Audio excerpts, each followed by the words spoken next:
Government that educating young people and further education training is good for Scotland. Mr. Speaker, I sincerely hope they're listening to the very powerful points made by the Honourable Lady. 89,600 young people in Scotland today are not in work, education or training. That's equivalent to about 16.1%. 1 in 6 of our young people in Scotland. Scotland deserves better than a Scottish Government failing 1 in 6 of its young people. Richard Baker. Question number 6, Mr. Speaker. Secretary of State. Mr. Speaker, the UK Government is transforming our defence sector into an even more powerful engine of growth, with skills and training being a central pillar of that strategy. If the SNP-led Scottish Government won't do the right thing, then we will. That's why we stepped up with £2.5 million to fund that specialist welding centre in Glasgow, and we continue to work on exactly that agenda. Richard Baker. Mr. Speaker, the recruitment of 14 new apprentices at the Methil Yard in my constituency, saved from bankruptcy by this Labour Government, protecting 200 skilled apprenticeships, is a stark contrast to the failure of the SNP on apprenticeships in the defence sector, which means many companies struggle to recruit skilled workers locally. Will my right honourable friend work with colleagues in the Ministry of Defence to promote Methil as a prime location for future defence contracts, so that Avanti UK can create more new apprenticeships at the Yard and work successfully for the Scottish Labour Government at Holyrood?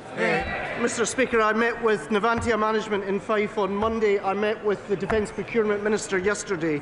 There are huge opportunities, thanks to his powerful advocacy of the workforce in Methil and the work that we can do together. The truth is, we have a Scottish Government that is dithering on defence. We have a Labour Government determined to do right by the country on defence. Thank you, Mr. Speaker. I was delighted when Eastriggs in my constituency was shortlisted for a new UK munitions factory. The Secretary of State will know its long history in munitions and the fact that the Ministry of Defence already own the site. So will the Scotland Office continue to promote the project, but also join me in facing down the Scottish Government's anti-defence industry stance? Yes, Mr. Speaker, I can offer the right honourable gentleman the assurance he seeks in relation to facing down a Scottish Government dithering on defence. I would pay tribute to his passionate advocacy of the particular site he speaks of in Dumfriesshire, and I can assure him that we in the Scotland Office will continue to work with our colleagues on the MOD as we make sure that we've got the factories we need to keep our country safe. Question 7, Mr. Speaker. Minister. Mr. Speaker, through the Pride in Place programme, we are investing almost £500 million to revitalise communities across Scotland. As part of this, the Scotland Office has recently completed collecting evidence from MPs, MSPs, local authorities and community groups to inform the selection of 14 new neighbourhoods that will each benefit from £20 million over 10 years. Liz Stewart. Mr. Speaker, can I ask the Minister for assurances with respect to the timeline of the Pride in Place funding? It's crucial to get projects up and running as soon as possible, and while it might be too early for her to wear a Santa hat, can she tell me if successful local authorities will expect an early Christmas present? Mr.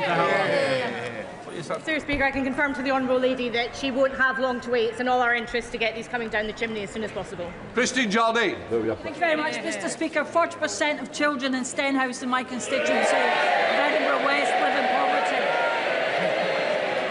There are 9 Pride in Place projects being considered across Edinburgh, but none including that area of deprivation.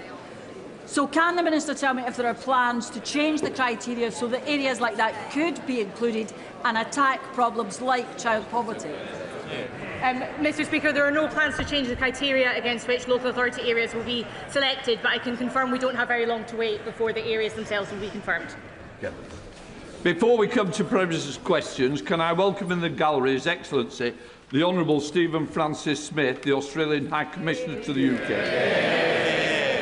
Stephen's term as High Commissioner comes to an end. We wish him all the best in retirement and thank you for what you've done in the UK. We now come to questions to the Prime Minister. Rachel Hopkins. Question 1, Mr. Speaker.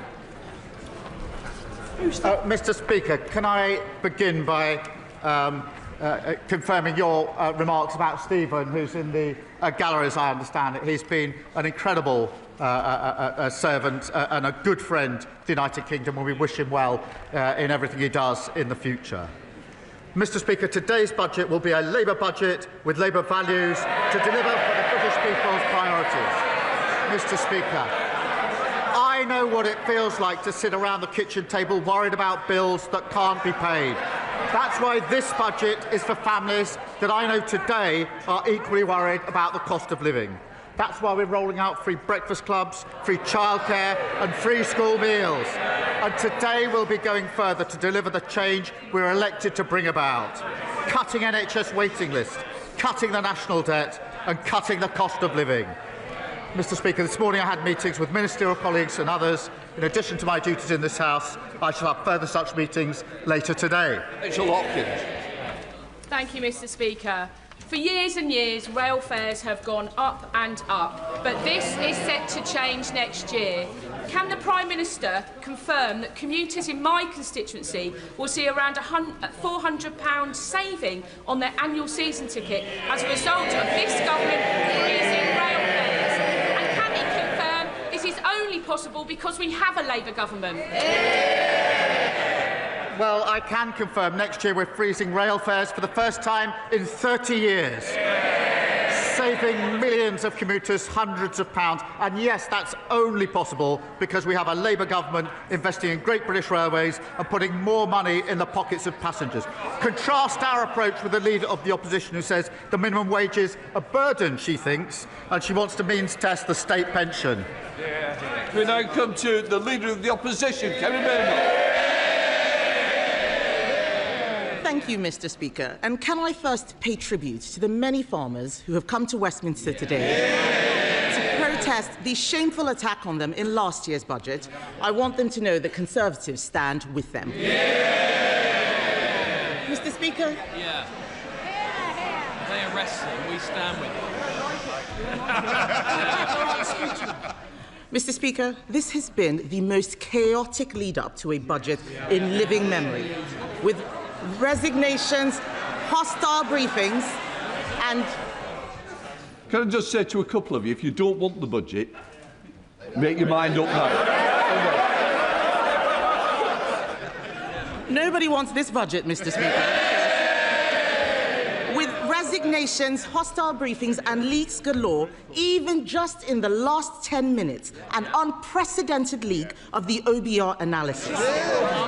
Mr. Speaker, these leaks have been so serious that even the former chief economist of the Bank of England has said, and I quote, that Labour's fiscal fandango is the single biggest reason why growth has flatlined. Does the Prime Minister agree with Andy Haldane, and does he have an explanation for this complete shambles? We all know the biggest shambles in living history, the Liz Truss budget. And what did she say at the time? Did she say, I don't agree, this must be wrong? No, she said, I think Liz Truss is 100% right. 100%. Not much room for flexibility. Not one thing was wrong with it, in her view. So we won't be taking lectures from her. Matters for the OBR. The Chancellor will set out the budget in just a few minutes' time. Mr. Speaker, we're talking about the leaks. The Prime Minister doesn't seem to appreciate the impact of these budget leaks on the UK economy. Even the Chief Secretary to the Prime Minister has said this morning that the leaks were unacceptable. So will the Prime Minister launch an investigation into the budget leaks and punish those responsible?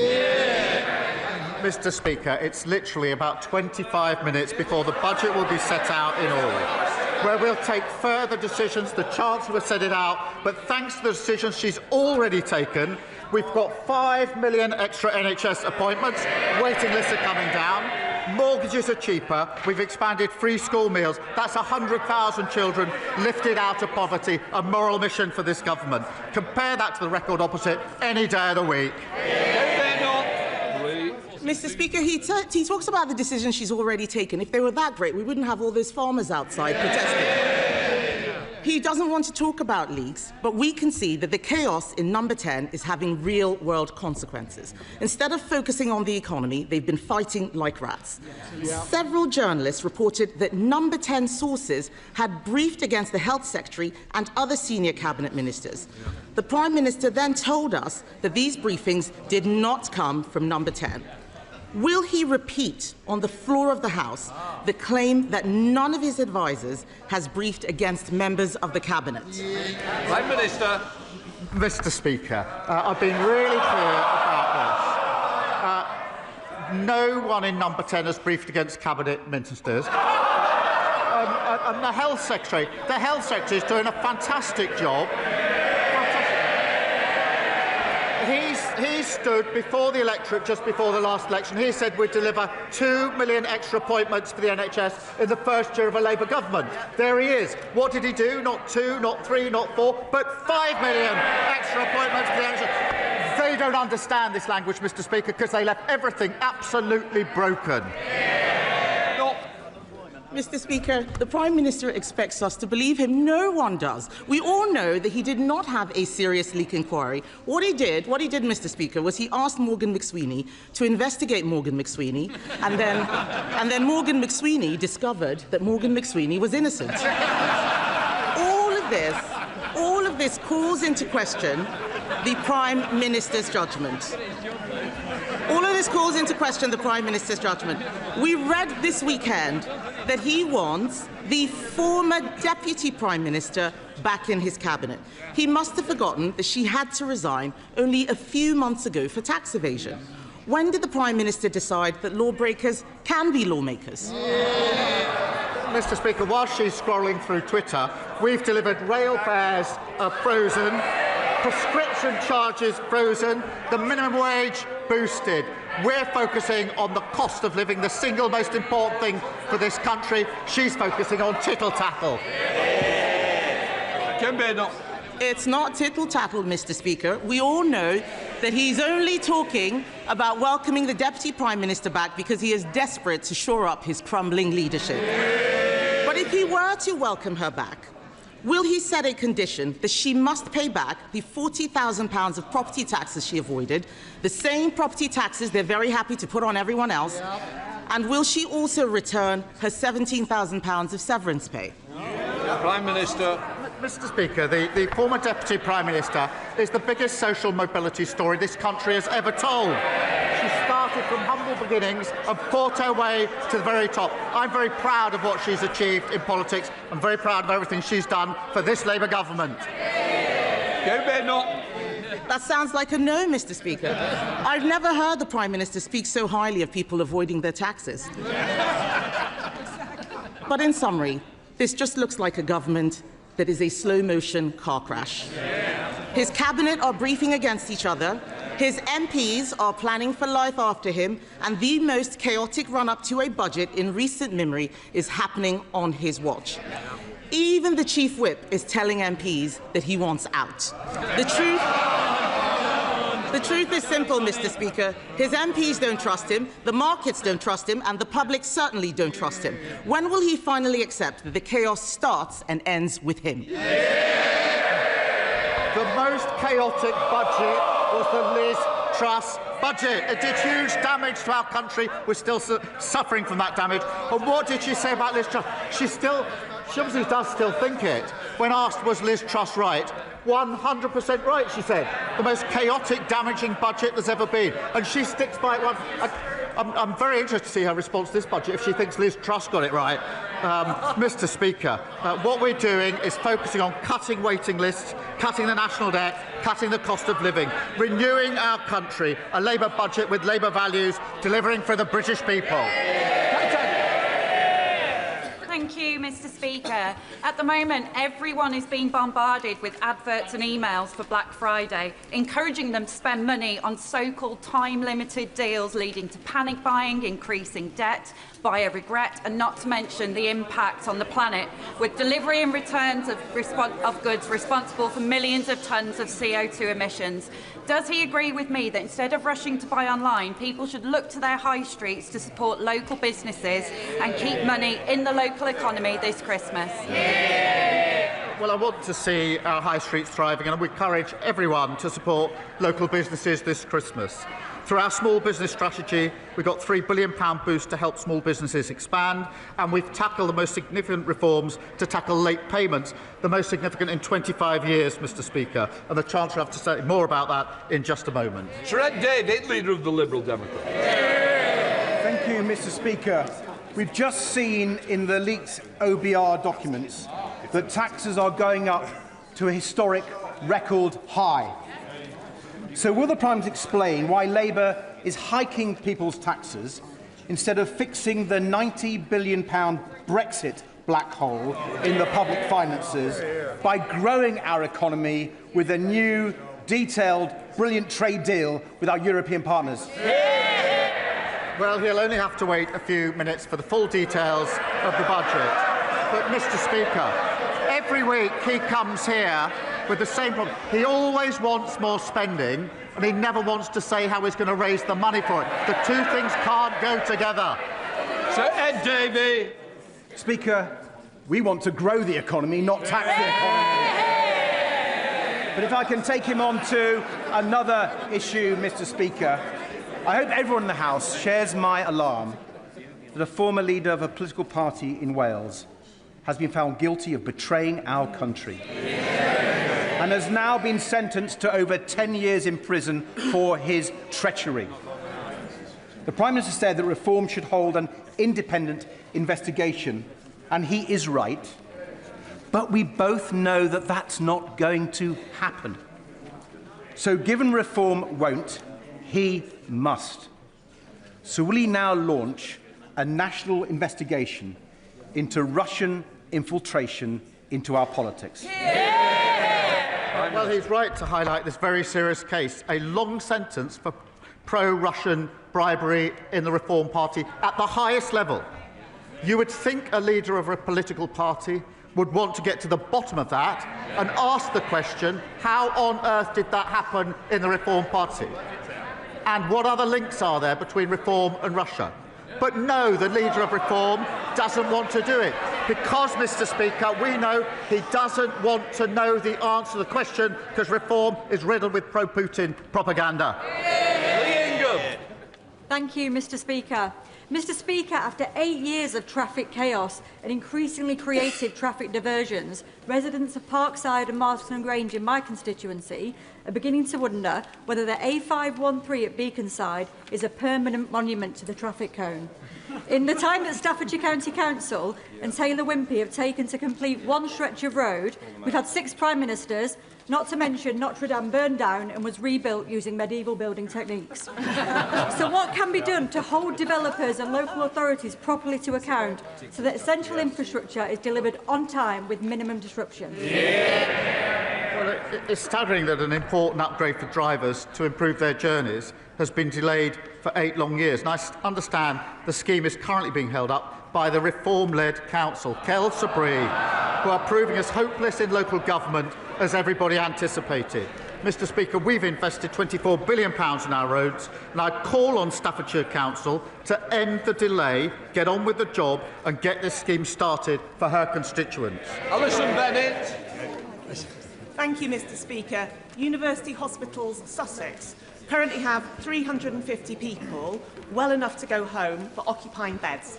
That is the same number of beds as in the Princess Royal Hospital in Haywards Heath in my constituency. The reason they can't go home is because there is no social care package for them to go to. This is terrible for them, puts strain on the trust and is ruinous to the taxpayer. Given there is no urgent plan to reform social care, what is the Prime Minister's plan to bring them home for Christmas? Well, as she knows, we are reforming social care, and I've asked Baroness Casey to lead on that. And she's had the first of her cross-party meetings to build consensus, which is obviously what we need on this. As I've set out a number of times, the first phase will report in 2026, so we can reform as we go on. There will obviously be a phase after that. And I remind the House we've already boosted social care funding by £3.7 billion, record increases also to the carers allowance, and £500 million for the first ever fair pay agreement to properly recognise and reward carers. Luke Kirkos. Thank you, Mr. Speaker. Is the Prime Minister aware that because of the decision by Reform's Durham County Council to scrap support introduced by Labour in 2013, a typical working family in Stanley will be £170 worse off? How would the Prime Minister contrast the values of this Labour government with a Reform Party dividing our country and hitting working people in their pockets? Well, I thank him for raising this. The more we see of Reform, the more we see their true colours. In this case, making people £170 worth off. But their true colours also in relation to the member for Clacton. His explanation, Mr Speaker, in recent days, in relation to the stories about what he may have said in the past, is unconvincing, to say the least. He says he never engaged with racism with intent. With intent. What does that mean? Didn't engage with racism with intent. I have no doubt that if a young Jewish student was hissed at to mimic the sound of a gas chamber, they would find it upsetting. He may want to forget that. They won't. He clearly remembers some of what happened. He should seek those people out and go and apologise to them. Thank you, Mr Speaker. Lewis, not his real name, is an Eastbourne boy with special educational needs who was left traumatised after his passenger assistant relentlessly and brutally restrained him on his home-to-school transport. It only became clear to Lewis's mum, who is in the gallery today, what happened on that day when he returned home visibly distressed and bruised. And that's because, shockingly, there is no statutory requirement to report incidents of physical restraint on school transport, nor national training standards. So will the Prime Minister address this loophole in his upcoming SEND reforms to ensure that SEND's children in Eastbourne and beyond can travel to school with the safety and dignity that they deserve? Well, can I say to him and to Lewis's mum, who's with us, that incidents like that should not be happening. I know that he's met, I think, with the Education Minister to discuss this. Every child should have tailored support, including on transport to school, and I can reassure him and Lewis's mum that that principle will be central to our reforms. Jenny Riddle-Carpenter. Thank you, Mr Speaker. Last week, Roman Osborne, a 10-year-old in my constituency, hand-delivered a letter to 10 Downing Street to tell the Prime Minister about an accident that he had outside his primary school of Trimley St Martin in February, which left him spending 3 days in hospital and many, many more months recovering. Mr Speaker, will the Prime Minister back my campaign, Safer at the Gates, and will he call on Tory-led Suffolk County Council to do the right thing and re-review the road and put the right safety measures in place outside Trimley St Martin and the other schools in my constituency? Can I thank her for that and thank Roman for his letter, which I took time to read last night. And I wanted just to read a short sentence from it, from Roman. He said this: "This accident wouldn't have happened if there was a safe place to cross the road. I'm concerned for other children's safety, and I don't want another accident like mine to happen again to anyone else." Mr Speaker, what an incredible young boy, aged just 10. I totally agree with him, and I say to Roman, this is what we're going to do. Roman, I've asked ministers to work with all the right people to look at his school and get a safe crossing in place. And the Roads Minister will be happy to meet my honourable friend to discuss the road safety strategy. Mr Speaker, this morning I met with farmers on Whitehall, and on Saturday farmers supplying milk to family-run White Farms who have been making traditional cheddar cheese near Bruton for 160 years. They all told me, Mr Speaker, the family farm tax as it stands will devastate their businesses. So if he really wants growth, will the Prime Minister listen to farmers, industry, the EFRA Select Committee, even his own MPs, and pause and rethink this damaging and regressive tax? Mr Speaker, we've invested a record £11.8 billion into sustainable farming this Parliament, and we set out a 25-year farming roadmap focused on increasing year-on-year productivity and profitability in farms. That is vitally important. Thank you, Mr. Speaker. Last week, the COVID inquiry reported that 23,000 deaths occurred in England in the first wave of the pandemic that could have been prevented due to the UK response being too little too late. These were not just 23,000 deaths, Mr. Speaker. These were 23,000 people who had family and friends who loved them, and valuable lives that were cut short due to an abysmal failure of leadership by Boris Johnson and his government. They were categorically failed by a Prime Minister who prevaricated, delayed and prioritised political expediency over making the tough decisions that could have averted tragedy. If the Prime Minister were to lead us through the next pandemic, will he value saving lives above all else? Well, she's right. The report is a sombre moment, and it's important to remember the scale of suffering and the scale of the loss of life, which is made clear in the testimonies of the families in the report, and to remember the incredible contribution of frontline workers and everyone who focused on protecting others. Mr. Speaker, we're committed to learning the lessons needed from the COVID inquiry to protect and prepare us for the future. And the pandemic does still weigh heavily on our public finances and our NHS. That's why we've already conducted a pandemic exercise to test preparedness and agreed a historic global pandemic agreement to improve our ability to prevent global disease threats alongside our partners. Adam Dance. Thank you, Mr. Speaker. I hope the Prime Minister will agree with me that the defence industry in Somerset is a key engine for growth, jobs and innovation. Leonardo in Yeovil is making a fantastic progress with the Proteus uncrewed helicopter, but the future of that project, thousands of jobs at the site in Yeovil and the 320 million Leonardo contribute to local GDP is dependent on the new medium helicopter contract. Will the Prime Minister reassure my constituents that he supports the industry in Yeovil, and will his government finally get round to awarding this long overdue contract? Well, can I pay tribute to those in Somerset and his constituency in the defence sector, which is hugely important to our country and our security. I can confirm we're continuing with the establishment procurement process for the new medium helicopter programme to deliver modern equipment for our armed forces. That's part of the biggest sustained boost to our defence since the Cold War, and I'm determined to see a defence dividend of investment in British jobs and apprentices, including in his constituency. Mr. Speaker, that builds on the £8 billion Typhoon deal that we've secured, the £4 billion maritime deal with Indonesia, and the £10 billion frigate deal with Norway. Serena Blackenbridge. Thank you, Mr. Speaker. I joined Wensfield Men walking and talking on International Men's Day, a fantastic group who are strengthening our community through good company and what Stephen calls a growing band of brothers. In an age of pressure, polarisation and endless phone scrolling, they bring men together to support one another. Will the Prime Minister join me in congratulating all involved and explain how the first ever men's health strategy will back similar grassroots initiatives? Can I thank her? It is so important that men have the space and support from their peers to discuss their mental health. Can I thank Men Walking and Talking for the work that they do that makes such a difference?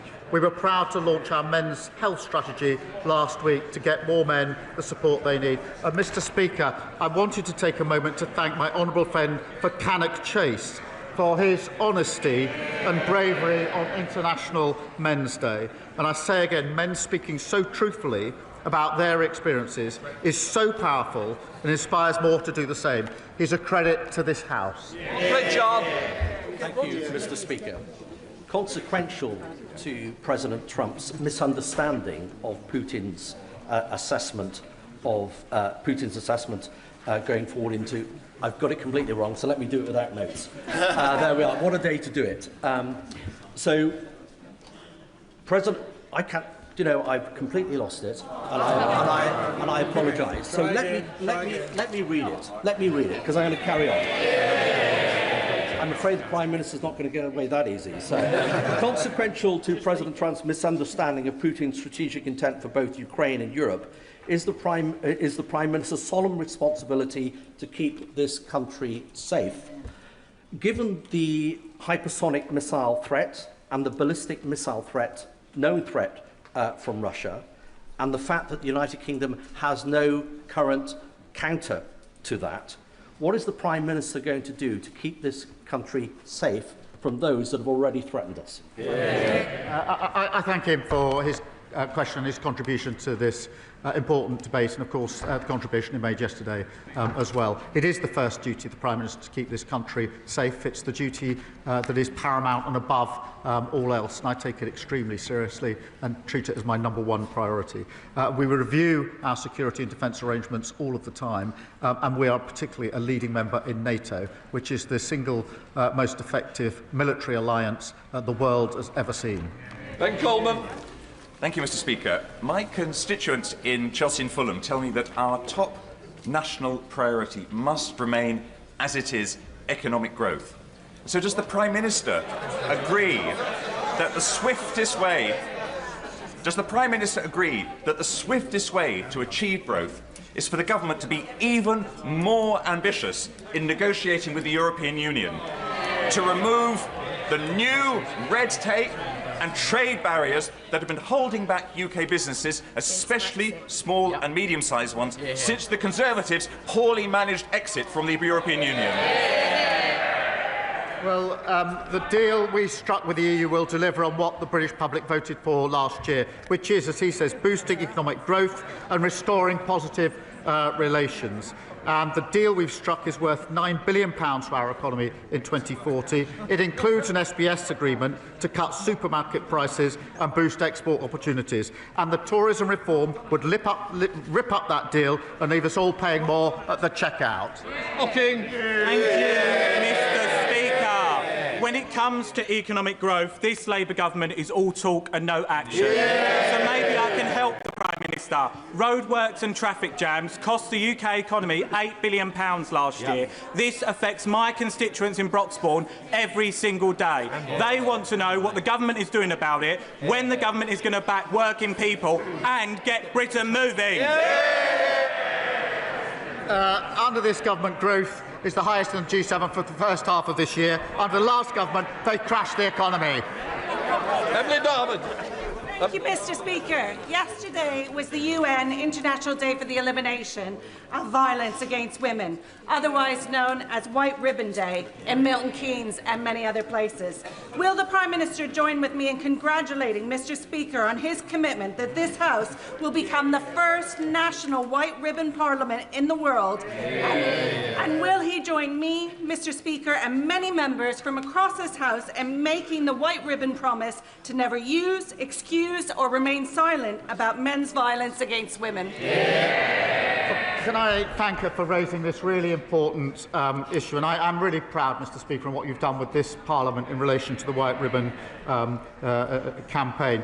We must then turn that from a ribbon into action. And I am really proud that this government is fully committed to tackling violence against women and girls. It is a political commitment, it is a personal commitment from me, and we'll do everything we can in relation to reducing violence against women and girls, which is pernicious, it is far more widespread than people appreciate, and we absolutely have to stop talking and start doing in relation to this. Final question, Liz Sabble-Roberts. From his previous answer, we can only conclude that the Prime Minister has faith in the member of Clacton to police his own party on Russian interference. But the leader of Reform has already said that this is beyond his capabilities. Why, therefore, is the Prime Minister so unwilling to take responsibility and launch a full investigation into foreign interference in our democracies?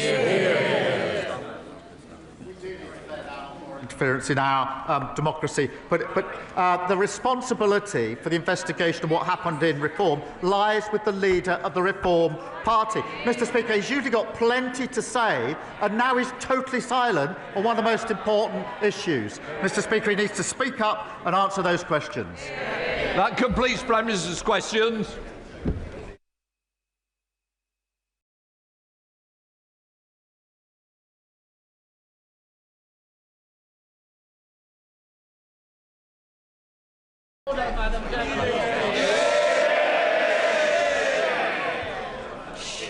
Point Point of order, Melstride.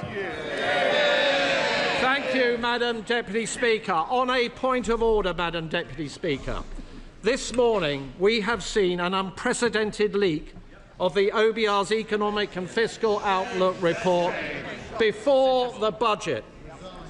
This report contains market-sensitive information. It is utterly outrageous that this has happened, and this leak may indeed constitute a criminal act. In Prime Minister's questions, the Leader of the Opposition asked the Prime Minister about this leak, but he refused to answer her question. So, Madam Deputy Speaker, please can you advise this House what steps are at its disposal to force a leak inquiry into this matter? And would it be possible to ask the Table Office to distribute copies of the report given to the House, given that everybody outside of this House has already had the opportunity to read it? Order! This is not a point of order for the Chair. The Chancellor is about to make her budget statement, and I expect members and their constituents wish to hear from the Chancellor directly. However, before I call the Chancellor to speak, I nonetheless wish to make a short statement. For a number of weeks, and yet again yesterday, there have been extensive briefings to the media on the government's fiscal policy and public finances. This disappointing trend in relation to budget briefings has been growing for a number of years under successive governments, but appears to have reached an unprecedented high. Weeks ago, we saw the Chancellor delivering a speech in Downing Street, setting the scene for the budget, as well as specific policy announcements being briefed out to the media in advance of today's financial statements. I don't need any help. And just a moment ago, it seems the OBR analysis has also appeared online.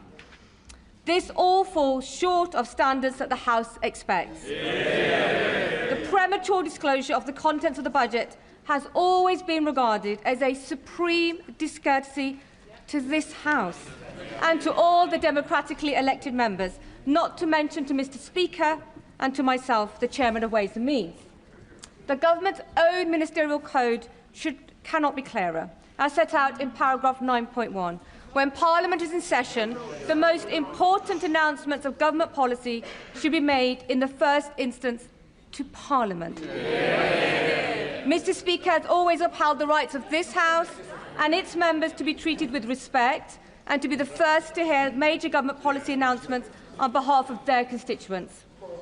As Chairman of Ways and Means, I have responsibility to oversee the House's consideration of the budget statement and the ensuing resolutions, which are described in erstly made paragraph 36-33 as the most important business of Ways and Means in this House. I want honourable members on all sides of the House to have adequate opportunity to hold the Chancellor to account, rather than hear and read about new policies on a daily basis in the media. And like many, I also expected better. Before I call the Chancellor of the Exchequer, I remind honourable members that copies of the budget resolutions will be available to them from the Vote Office in members' lobby at the end of the Chancellor's statement and online. Shh. I also remind honourable members that interventions are not taken during the Chancellor's statement, nor during replies to the Leader of the Opposition or the Leader of the Liberal Democrats. I call the Chancellor of the Exchequer.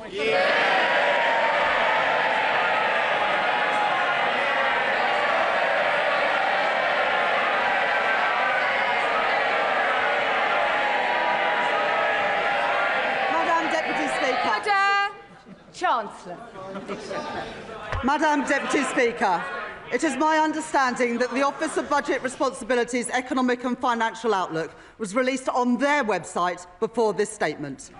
This is deeply disappointing and a serious error on their part. The Office for Budget Responsibility have already made a statement taking full responsibility for their breach. Madam Deputy Speaker, we are rebuilding our economy.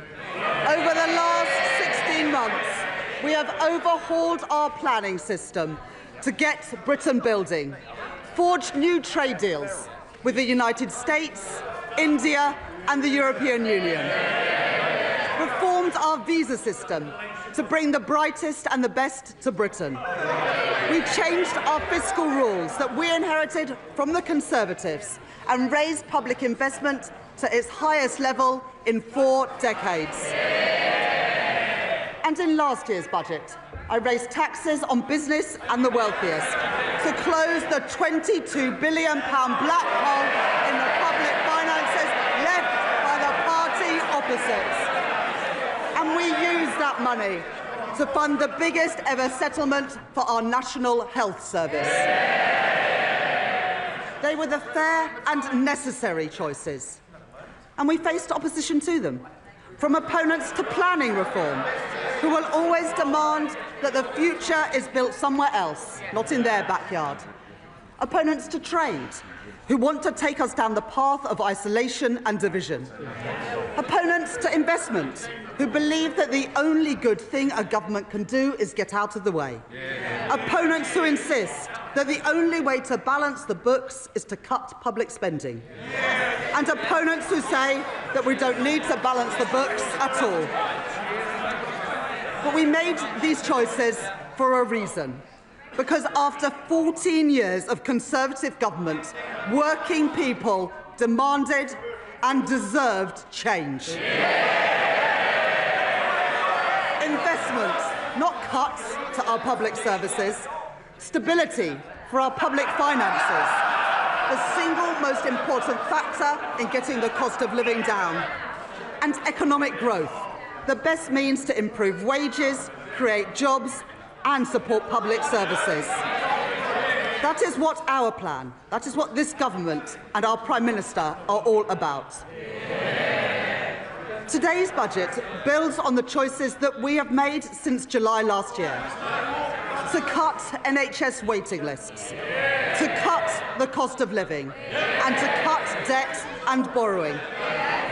No doubt we will face opposition again, but I have yet to see a credible or a fairer alternative plan for working people. These are my choices, the right choices for a fairer, a stronger and more secure Britain. Order. Far too much noise, and I expected so much better from you, Dr. Luke Evans. You're meant to be a leader in your community. Simmer down, Chancellor. I'm happy for them to shout as much as they like, Madam Deputy Speaker, as long as they do it from the opposition benches where they can't cause any more damage. I said there would be no return to austerity, and I meant it. This budget will maintain investment in our economy and in our National Health Service. I said I would cut the cost of living, and I meant it. This budget will bring down inflation and provide immediate relief for families. I said I would cut debt and borrowing, and I meant it.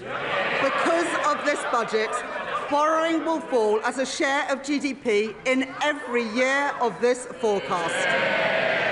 Our net financial debt will be lower at the end of the forecast than it is today, and I will more than double the headroom against our stability rule to £21.7 billion, meeting our stability rule and meeting it a year early.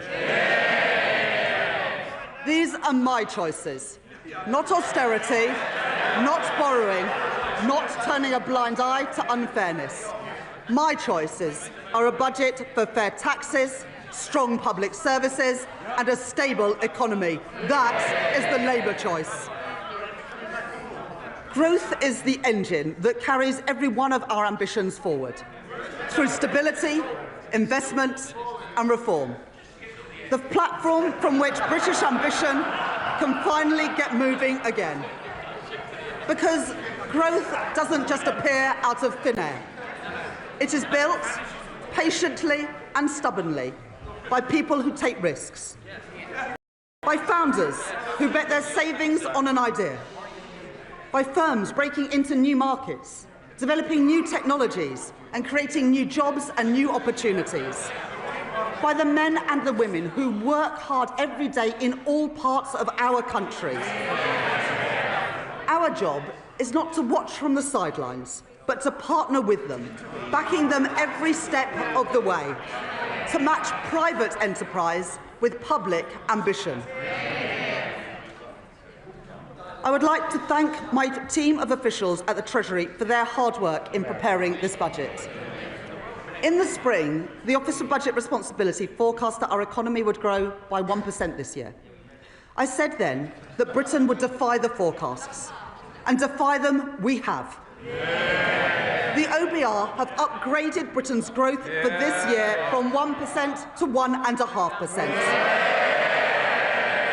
reaching the same conclusions as the IMF, the OECD and the Bank of England, who have already upgraded their forecasts.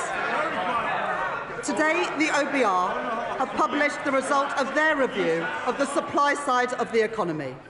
They are clear that this is not about the last 14 months. It is about the previous 14 years. The legacy of Brexit and the pandemic, and the damaging decisions by the party opposite. Cutting public spending, leaving communities and entire regions behind, starving our economy of investment and weakening our public services. As a result of their review, the OBR are reducing their expectations for productivity growth by 0.3 percentage points to 1% by the end of the forecast. They say today, and I quote, real GDP is forecast to grow by 1.5% on average over the forecast due to lower underlying productivity growth. There is an impact on our public finances too. The OBR say that their productivity forecast will mean £16 billion less in tax receipts by 2030.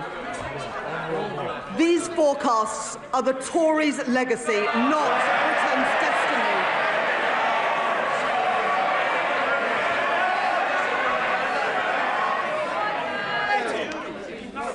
Order.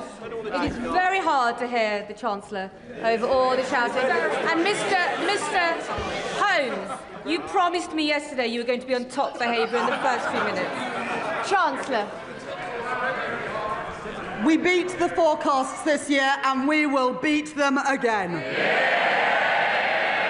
By boosting trade, not blocking it. By increasing investment, not cutting it. By championing innovation, not stifling it. By backing working people, not making them poorer. Brick by brick, we've been building our economy.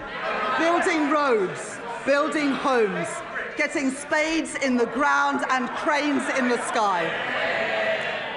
Growth begins with the spark of an entrepreneur. Half of new jobs in Britain are created by scale-up businesses. And we want those jobs created here, not somewhere else. Our job is to make Britain the best place in the world to start up, to scale up and to stay. So we're widening eligibility for our enterprise incentives, so scale-ups can attract the talent and the capital that they need. Expanding the enterprise management incentive so more companies can offer tax-relieved share options. Re-engineering our enterprise investment and venture capital trust schemes so they don't just back early-stage ideas, but stay with companies as they grow. Introducing UK listings relief, a 3-year exemption from stamp duty reserve tax for companies who choose to list here in Britain. And to continue this work, I am launching a call for evidence on how our tax system can better back entrepreneurs and a targeted review with founders and investors at the heart to make the UK an even more attractive place to grow your business. We are sending a simple message to the world. If you build here, Britain will back you. And our retail investment system should do the same. The UK has some of the lowest levels of retail investment in the G7. And that is not only bad for business, who need that investment to grow, it's bad for savers too. Someone who has invested £1,000 a year in an average stocks and shares ISA every year since 1999 would be £50,000 better off today if they'd put that same money into if they'd put the same money into a cash ISA. And so, from April 2027, I will reform our ISA system, keeping the full £20,000 allowance, while designating 8,000 of it exclusively for investment, with over 65s retaining the full cash allowance. And thanks to our changes to financial advice and guidance, banks will be able to guide savers to better choices for their hard-earned money. Over 50% of the ISA market, including Hargreaves Lansdown, HSBC, Lloyds, Vanguard and Barclays, have signed up to launch new online hubs to help people invest here in Britain. At this budget, consistent with the commitments in our corporate tax roadmap, I will retain our competitive corporation tax rate, the lowest in the G7, and retain our generous full expensing offer for business investments. I will also introduce a new 40% first-year allowance so that businesses can write off more of the cost of their investment up front, while reducing main rate writing down allowances in line with fiscal constraints.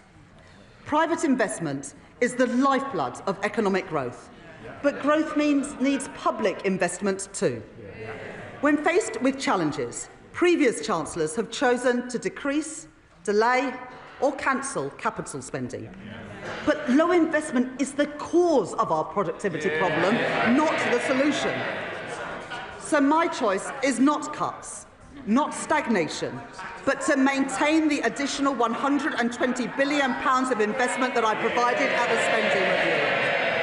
In transport, to link our towns and our cities, energy infrastructure to power our businesses, and housing, so people can live near good jobs, paying decent wages and growing businesses. That is the Labour choice.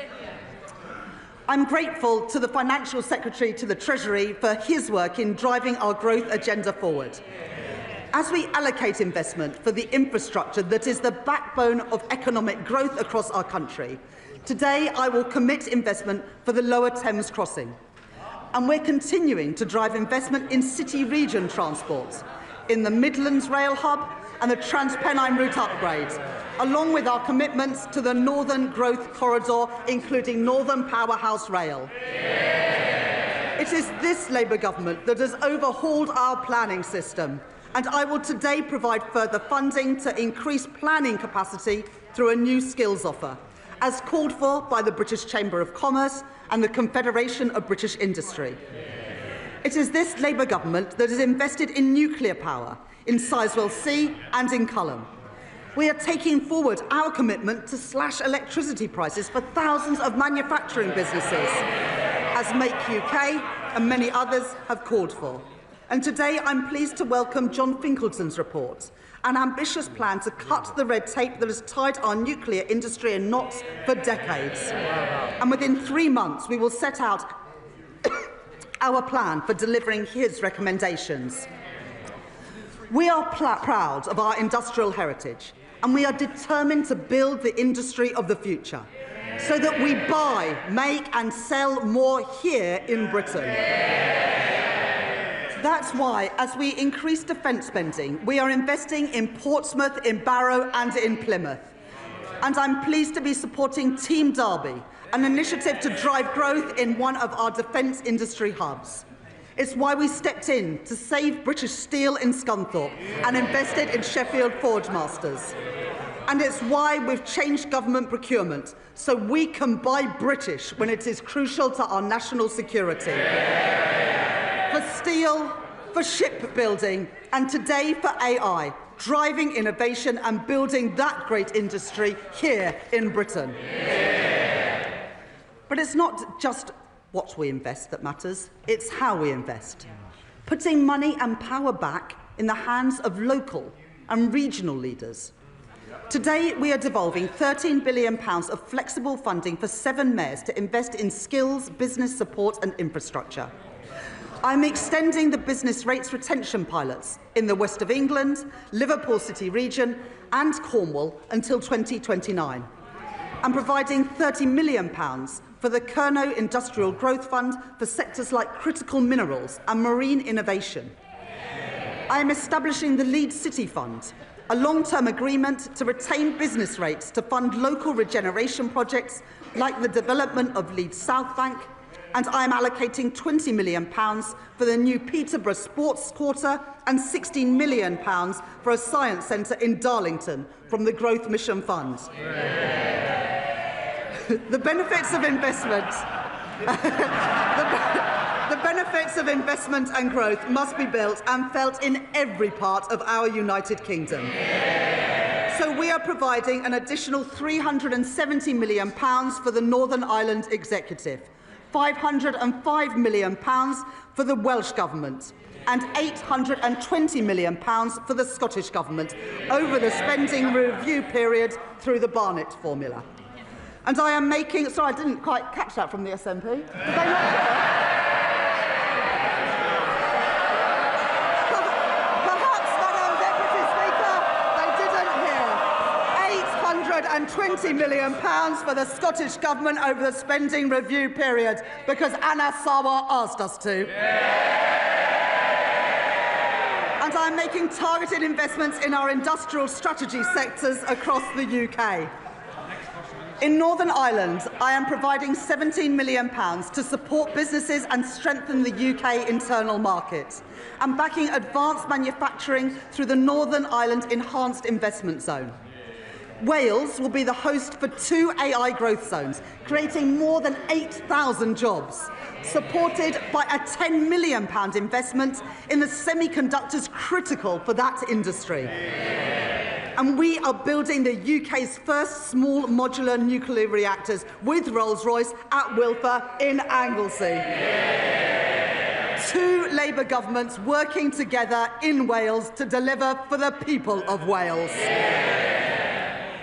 And in Scotland, I'm committing over £14 million for low-carbon technologies in Grangemouth, £20 million to renew infrastructure at Inch Green in Inverclyde, and £20 million to redevelop Kirkcaldy Town Centre and Seafront, with construction starting next year. And that's on top of the UK's biggest ever warship export deal with the Norwegian government to build frigates in Glasgow, supporting 4,000 jobs. Investment opposed by the SNP, jobs opposed by the SNP, defence opposed by the SNP, but secured by this Labour government. A growing economy needs strong foundations of economic stability, with borrowing, inflation down and investment up. That is good for business, and it is good for working people, so they have more money in their pockets. Economic stability, safeguarded by ironclad fiscal rules, is our best defence against rising prices and the best way to improve living standards. We've all seen the alternative. 3 years ago, in their clamour to cut taxes for the richest, the Tories under Liz Truss crashed the economy and sent mortgage rates spiralling and brought pensions to the brink.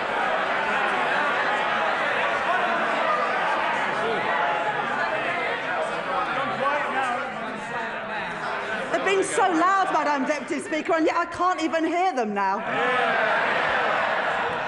Now, I know that the leader of the Green Party is a keen hypnotherapist, and he believes that he can achieve remarkable things using only the power of his mind.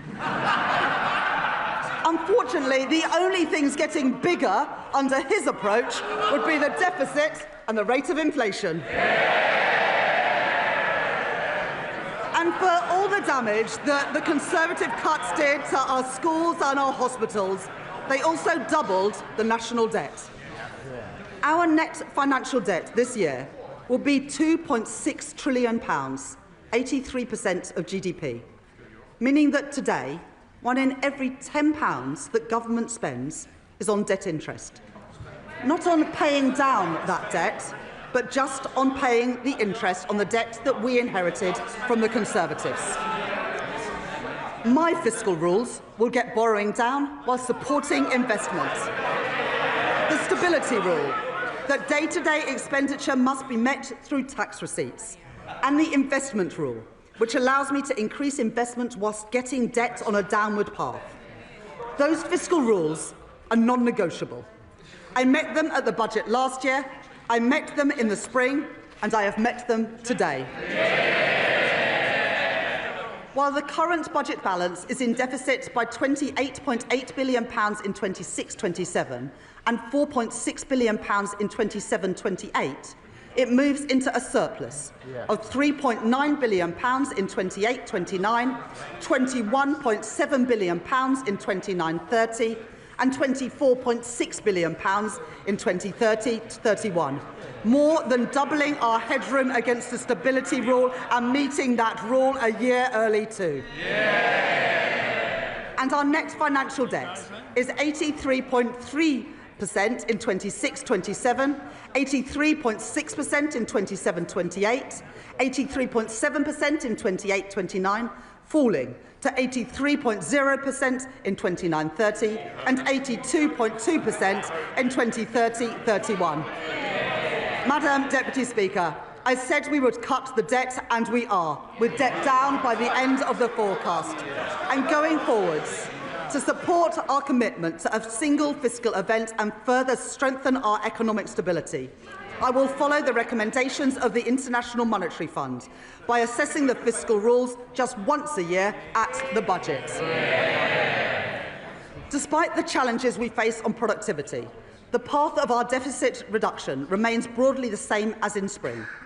Public sector net borrowing is due to be £112.1 billion, or 3.5% of GDP in 26-27, 3% in 27-28, 2.6% in 28-29, 1.9% in 29-30 and 1.9% in 2030-31, ending at £67.2 billion, translating into an increase in the net cash requirement next year of £4.2 billion, taking the total to £133.3 billion.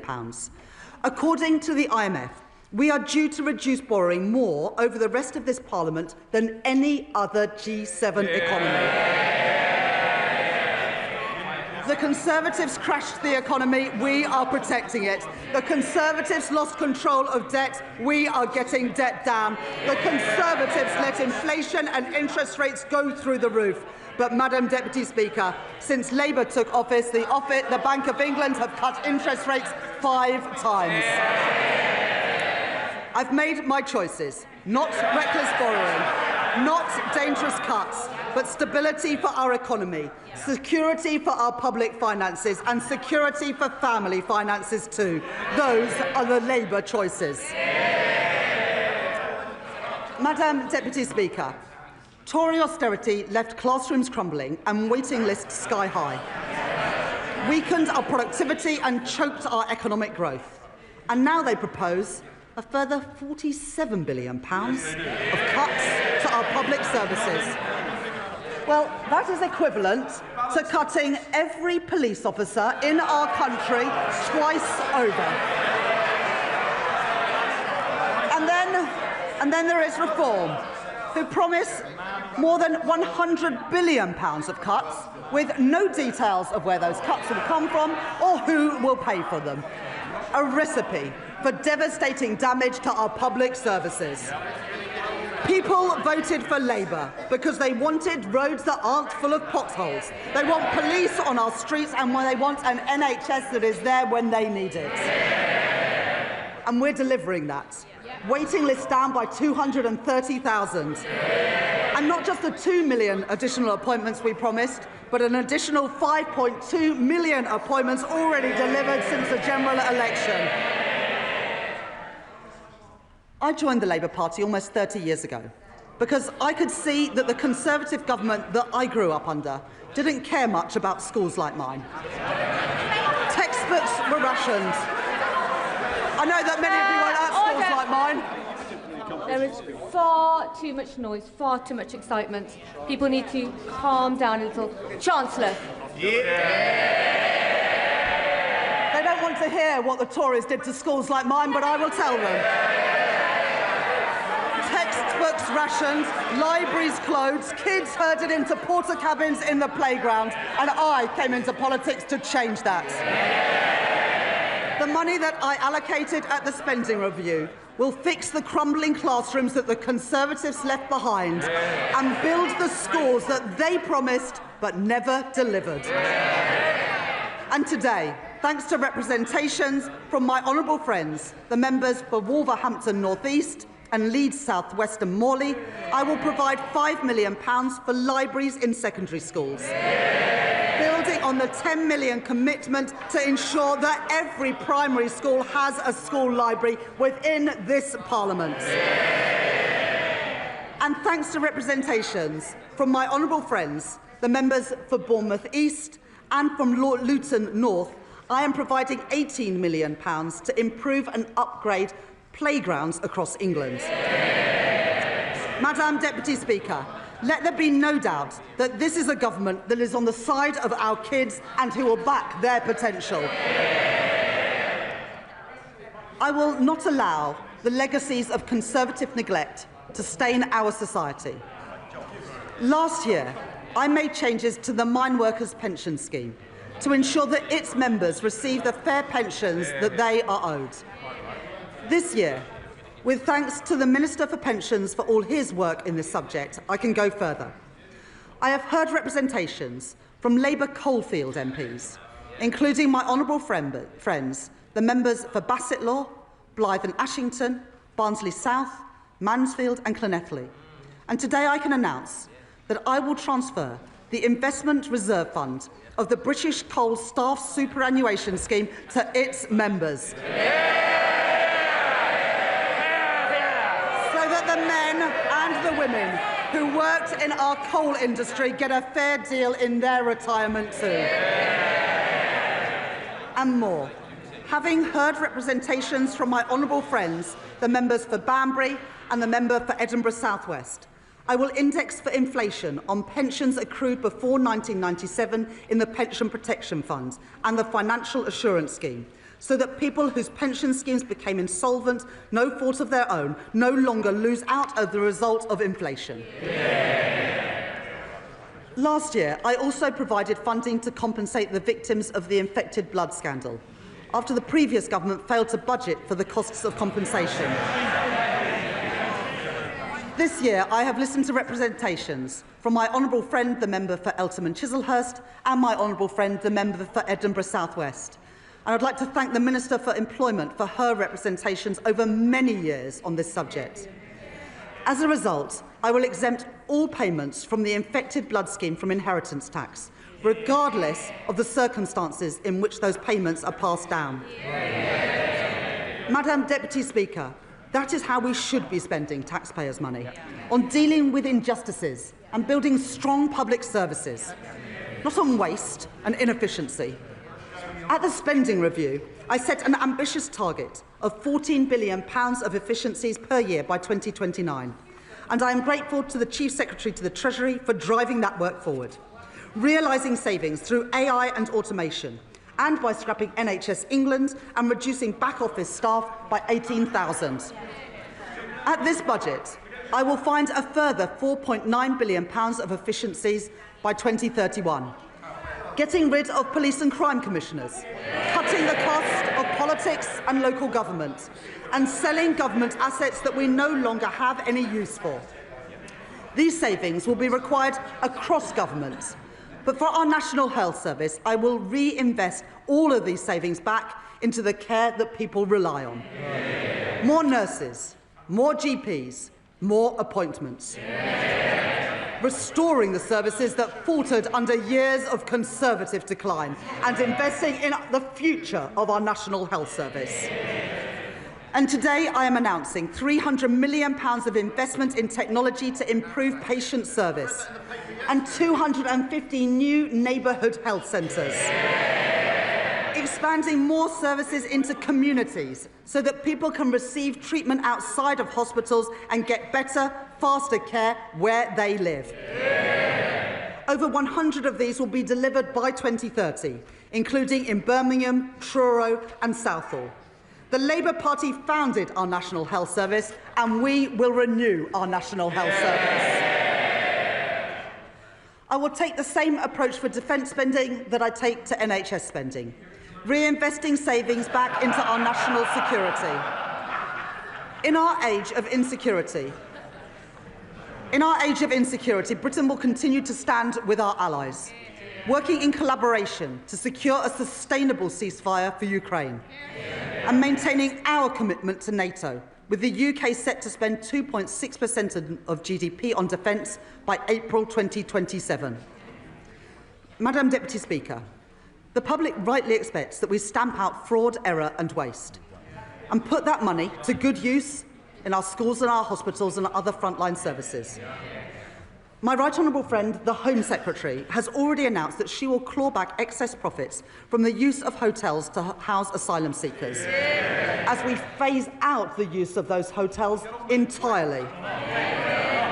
And we will consult on reforms to indefinite leave to remain and access to taxpayer-funded benefits.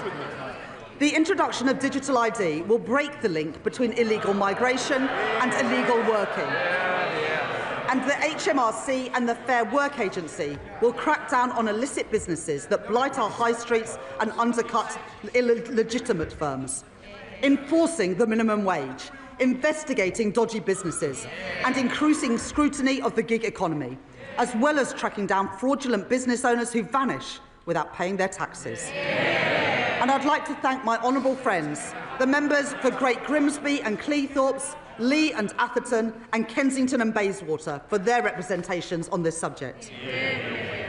And I'll take further steps to prevent and track down unpaid tax, which will together, these reforms will raise nearly £10 billion a year by 2030, including through new powers for HMRC to pursue the promoters of tax avoidance schemes. I am building on our successful use of targeted checks on welfare claims to root out fraud and error and prevent public money being paid to people who are not entitled to it. And I would like to thank Tom Hayhoe, the COVID Corruption Commissioner, for his work in helping to chase down nearly £400 million from dodgy pandemic spending and contracts. Tory contracts handed out to by Tory ministers to Tory peers and Tory friends. Well, that money belongs in our schools and in our hospitals. It is so noisy now, we can barely hear the Chancellor. Everybody needs to calm down. Chancellor. Well, I wouldn't want any honourable member to miss this. So we are chasing down that money and we've got almost £400 million back from dodgy pandemic spending and contracts. Tory contracts handed out by Tory ministers to Tory peers and Tory donors. Well, that money belongs in our schools and in our hospitals, and we are getting that money back. And finally, Madam Deputy Speaker, we are ramping up sanctions on Russia, and we are freezing known Russian assets. But let me be clear, I don't actually mean the honourable member for Clacton.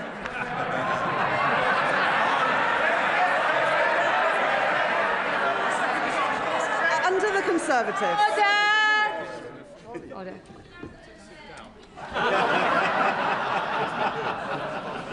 You don't need commentary from the backbenches, and Mr Dewhurst, you are so loud. It's remarkable how far your voice carries. Chancellor. Under the Conservatives, the cost of our welfare system increased by nearly 1 percentage point of GDP, equivalent to £88 billion in just 5 years. The broken welfare system that we inherited wrote off millions of people as too sick to work, and we will reform that system so that it is a system that does not count the cost of failure, but one that protects people who cannot work and empowers those who can. We have brought back face-to-face assessments for disability benefits.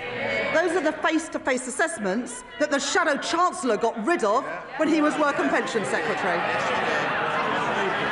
And our changes to universal credit will get 15,000 people back into work, a figure confirmed today. The former Health Secretary, Alan Milburn, will review the causes of rising youth inactivity, and we are already taking action. I'm grateful to the Federation of Small Businesses and Small Business Britain for their representations on apprenticeships. And today I am announcing funding to make the training for under 25 apprenticeships completely free for small and medium-sized enterprises.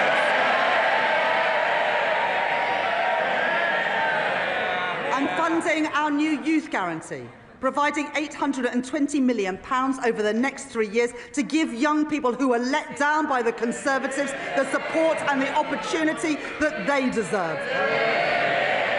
Guaranteeing every young person a place in college, an apprenticeship or personalised job support. And after 18 months, 18 to 21-year-olds will be offered paid work, not benefits. The Motability Scheme was set up to protect the most vulnerable, not to subsidise the lease on a Mercedes-Benz.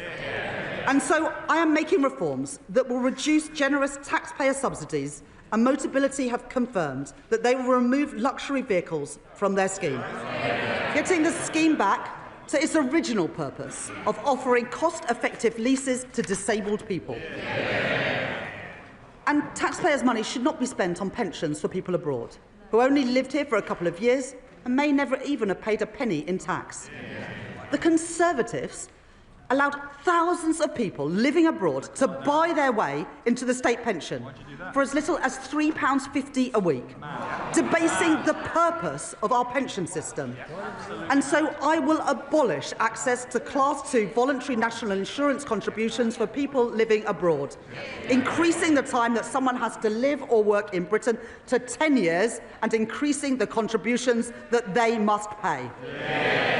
These reforms improve our welfare system, they support our young people, protect those who need it most, and put an end to Conservative waste and unfairness. Madam Deputy Speaker, to break the cycle of austerity, we need a fair and a sustainable tax system, one that generates revenues to fund the public services that we all use, and supports investment to grow our economy. That does mean that today I am asking everyone to make a contribution. The previous Conservative government froze personal tax thresholds from 2021 to 2028. And today I will maintain all income tax and equivalent national insurance thresholds at their current level for a further 3 years from 2028.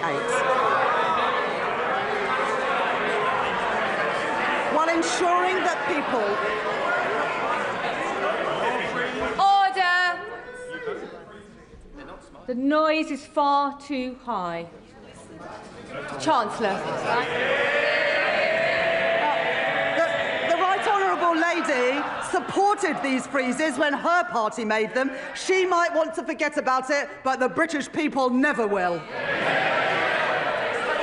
At the same time, we are ensuring that people only in receipt of the basic or new state pension do not have to pay small amounts of tax through simple assessment from April 2027. I will also keep the Plan 2 student loan repayments threshold at its 2026-27 level for 3 years. Madam Deputy Speaker, I know that maintaining these thresholds is a decision that will affect working people. I said that last year, and I won't pretend otherwise now. Madam Deputy Speaker, I am asking everyone to make a contribution, but I can keep that contribution as low as possible because I will make further reforms to our tax system today to make it fairer and to ensure that the wealthiest contribute the most. The Conservatives knew that our tax system didn't work. Time and time again, they ducked the necessary reforms, leaving a system unfit for a changing economy, with unfairness that they refused to address.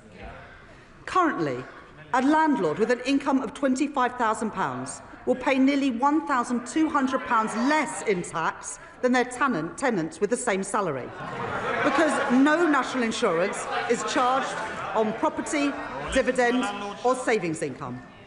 It's not fair that the tax system treats different types of income so differently. And so I will increase the basic and higher rate of tax on property, savings and dividend income by 2 percentage points, and the additional rate of tax on property and savings income by 2 percentage points. Even after these reforms, 90% of taxpayers will still pay no tax at all on their savings. As well as narrowing the gap between the tax on income from assets and income from work, I also believe that a fair society is one where the wealthiest pay their fair share. The reforms I made last year will raise an additional £8 billion a year by 2020-30 from wealth. I increased taxes last year on private equity, private schools and private jets. I abolished the non-dom tax regime. And this year, I will make 2 changes to cap Truss charges and prevent avoidance. I reformed inheritance tax on agricultural and business assets. And this year, I am aligning those reforms with wider inheritance tax rules by allowing the transfer of the 100% relief allowance between spouses, balancing the taxation of these valuable assets with the realities of family life. In this budget, I will take further steps to deal with a long-standing source of wealth inequality in our country. A Band D home in Darlington or Blackpool pays just under £2,400 in council tax, nearly £300 more than a £10 million mansion in Mayfair. And so, from 2028, I am introducing the high-value council tax surcharge in England, an annual £2,500 charge for properties worth more than £2 million, rising to £7,500 for properties worth more than £5 million. This will be collected alongside council tax, levied on owners, and we will consult on options for support or deferral. This new surcharge will raise over £400 million by 2031 and will be charged on less than the top 1% of properties. Madam Deputy Speaker, reliefs in our tax system cost the taxpayer billions of pounds a year, but many of them no longer serve their original purpose.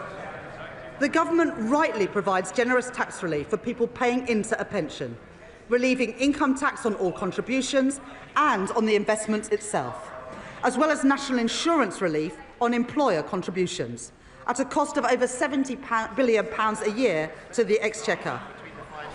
This budget makes no changes to those reliefs or to the tax-free lump sum. But salary sacrifice for pensions, which was intended to be a small part of our pension system, is forecast to almost treble in cost to other taxpayers, from £2.8 billion in 2017 to £8 billion by 2030, with the greatest benefit going to the highest earners, or to those in the financial services sector putting their bonuses into pensions tax-free, while those on the minimum wage or those whose employers don't offer salary sacrifice don't benefit at all. That is not sustainable for our public finances, putting pressure on the tax that everyone else pays. And so I am introducing a £2,000 cap on salary sacrifice into a pension, with contributions above that taxed in the same way as other employee pension contributions. That is a pragmatic step so that people, especially on low and middle incomes, can continue to use salary sacrifice for their pension without paying any more in tax than they do now, and to give individuals and employers time to adjust to these new arrangements. These changes will come into effect in 2029. The coalition government introduced 100% relief from capital gains tax on business sales made to employee ownership trusts, creating a route for gains to go completely untaxed when businesses are sold. I will reduce that relief to 50%, retaining a strong incentive for employee-owned companies. And as we work towards doubling the size of the cooperative economy, the Department for Business and Trade will launch a call for evidence on how we can better support co-ops to grow. Because of the changes that I have made to capital gains tax this year and last year, receipts are forecast to increase from £14 billion this year to £30 billion by 2030. To support our high streets, I am announcing a package of regulatory changes as called for by UK Hospitality and the British Retail Consortium.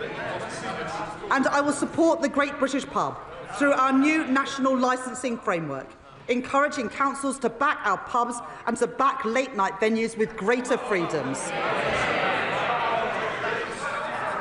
For business rates, I will introduce permanently lower tax rates for over 750,000 retail, hospitality and leisure properties, the lowest rates since 1991, paid for through higher rates on properties worth more than £500,000, like the warehouses used by online giants.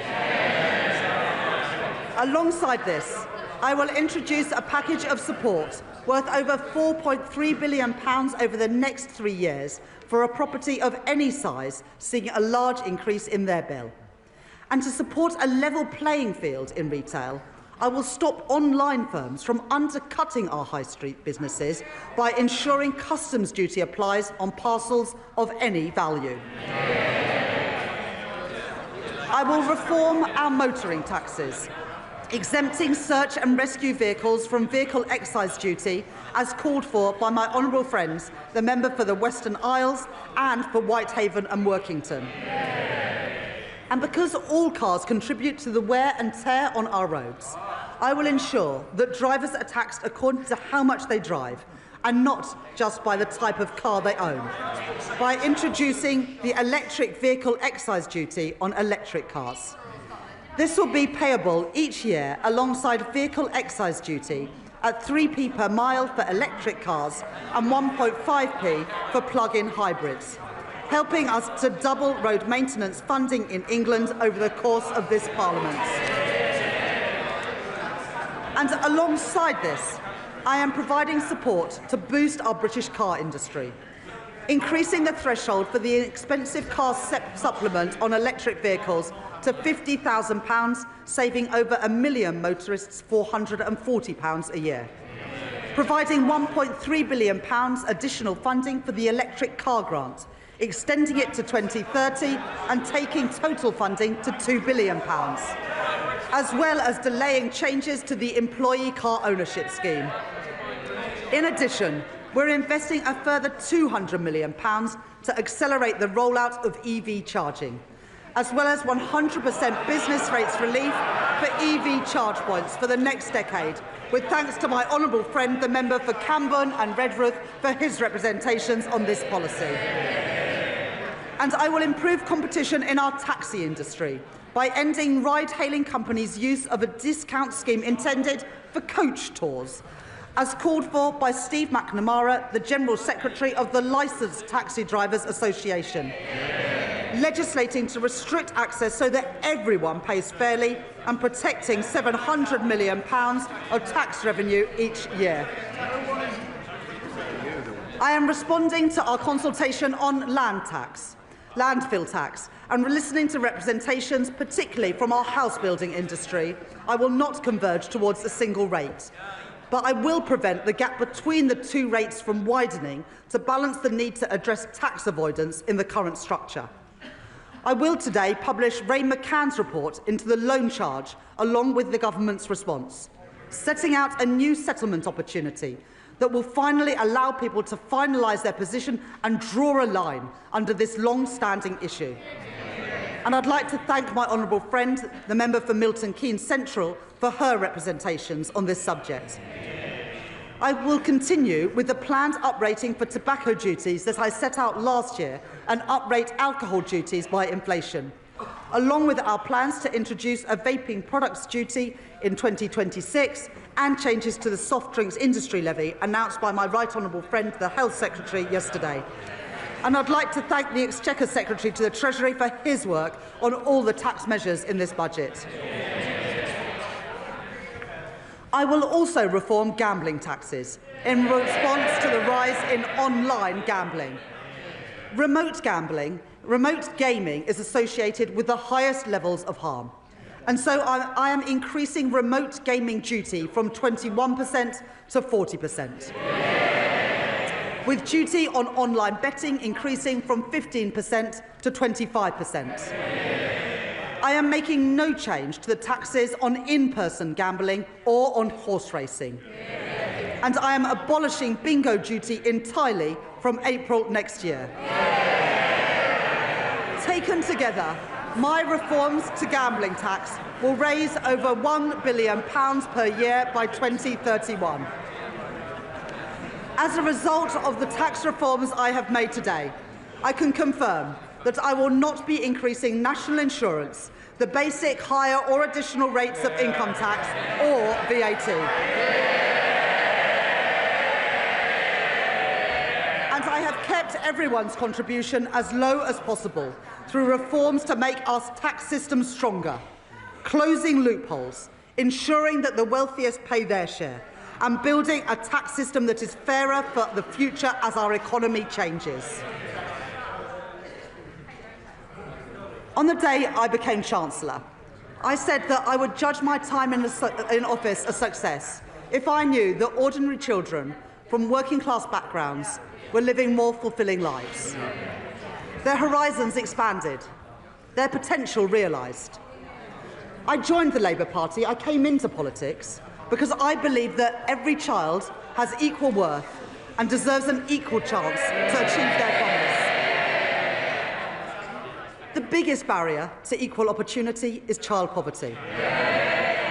Because for every child that grows up in poverty, our society pays a triple cost. The first and the heaviest is to the child. Going to school hungry, waking up in a cold home, or in another B&B. While other children enjoy the advantages of parents with time to help with homework, the quiet space at home to work in, too many go without. And there is also the cost of supporting a family in poverty, which ends up in the lap of overstretched councils, who can do no more than shunt them into temporary accommodation at huge cost to local taxpayers. Then there is the future cost, to our economy and to our society, of wasted talent and a welfare system that bears the cost of failure for decades to come. Young people with so much to contribute, but whose potential is suffocated early by limited life chances and missed opportunities, struggling to make their way in a society that did not look out for them. I don't intend to preside over a status quo that punishes children for the circumstances of their birth and demands that we all pay 3 times over for it. Since last July, we've rolled out free breakfast clubs in schools. We're expanding free school meals to 500,000 more kids, lifting 100,000 children out of poverty as we do it. We've passed the Renters' Rights Act and we've extended the childcare offer. And I'm proud of all of that. But it's not enough. Because there is one policy that pushes kids into poverty more than any other. It was introduced by the party opposite.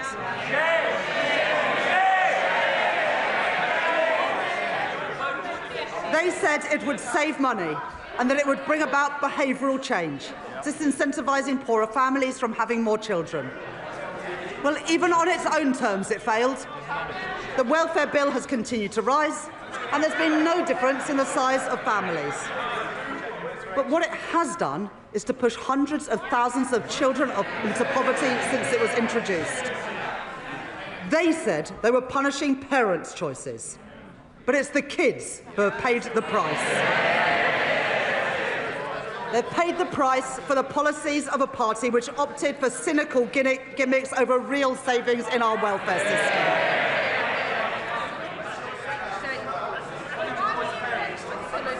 I understand that many families are finding times hard and that many kids have had to make difficult choices when it comes to having kids. And there are many reasons why people choose to have children and then find themselves in difficult times. The death of a partner, separation, ill health, a lost job.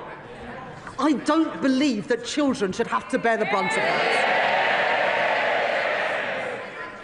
and neither can I, in good conscience, leave in place the vile policy known as the rape clause, requiring women to prove if their child has been conceived non-consensually to receive support. I'm proud to be Britain's first female Chancellor of the Exchequer. I take the responsibilities that come with that seriously.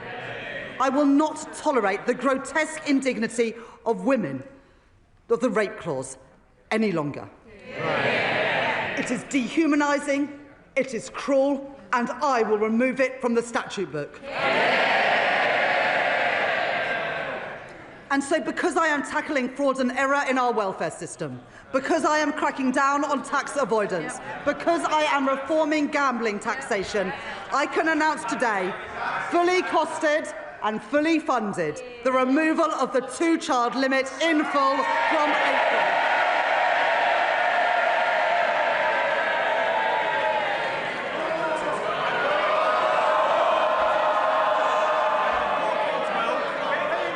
We on this side of the house. It's amazing what people get so angry about, and we've seen their true colours today. The thing they get angry about is lifting children out of poverty. Order. Our constituents will want to hear the Chancellor. I think our constituents have heard all they need to from the party opposites today. We on this side of the House do not believe that the solution to a broken welfare system is to punish the most vulnerable. We are lifting 450,000 children out of poverty with the end of the two-child limit. And, Madam Deputy Speaker, combined with other actions we are taking, this Labour government is achieving the biggest reduction in child poverty over a parliament since records began. That is the difference that this Labour government is making. Madam Deputy Speaker, I know how worried families are about the cost of everything. Worried that their money won't stretch to the end of the month. Worried that price... I think if you've got a house that's worth £5 million a year, you can probably afford it. But you get more exercise about reducing child poverty than you do about the richest paying more. Under this government, wages have risen by more since we were elected than in 10 years under the last government, with lower interest rates already saving families £1,200 a year off a typical new mortgage, compared to that to when Liz Truss was Prime Minister. But I know that people still face pressure on their budgets day to day and week to week. And where there is more to do, where we can provide relief, we are doing it. Extending the bus fare cap, cracking down on rip-off price hikes, freezing prescription charges and freezing rail fares for the first time in 30 years. I am increasing the basic and new state pension by 4.8%, an increase of £440 per year for the basic state pension, and an increase of £575 per year for the new state pension, in line with our commitment to the triple lock. At the election, we promised a genuine living wage, and we are delivering it. At the budget last year, I increased the national minimum wage and the national living wage, and I am doing the same this year too. Accepting the recommendations of the Low Pay Commission in full, and increasing the minimum wage for 18 to 20-year-olds from £10 to £10.85 an hour, and increasing the living wage from £12.21 to £12.71 an hour.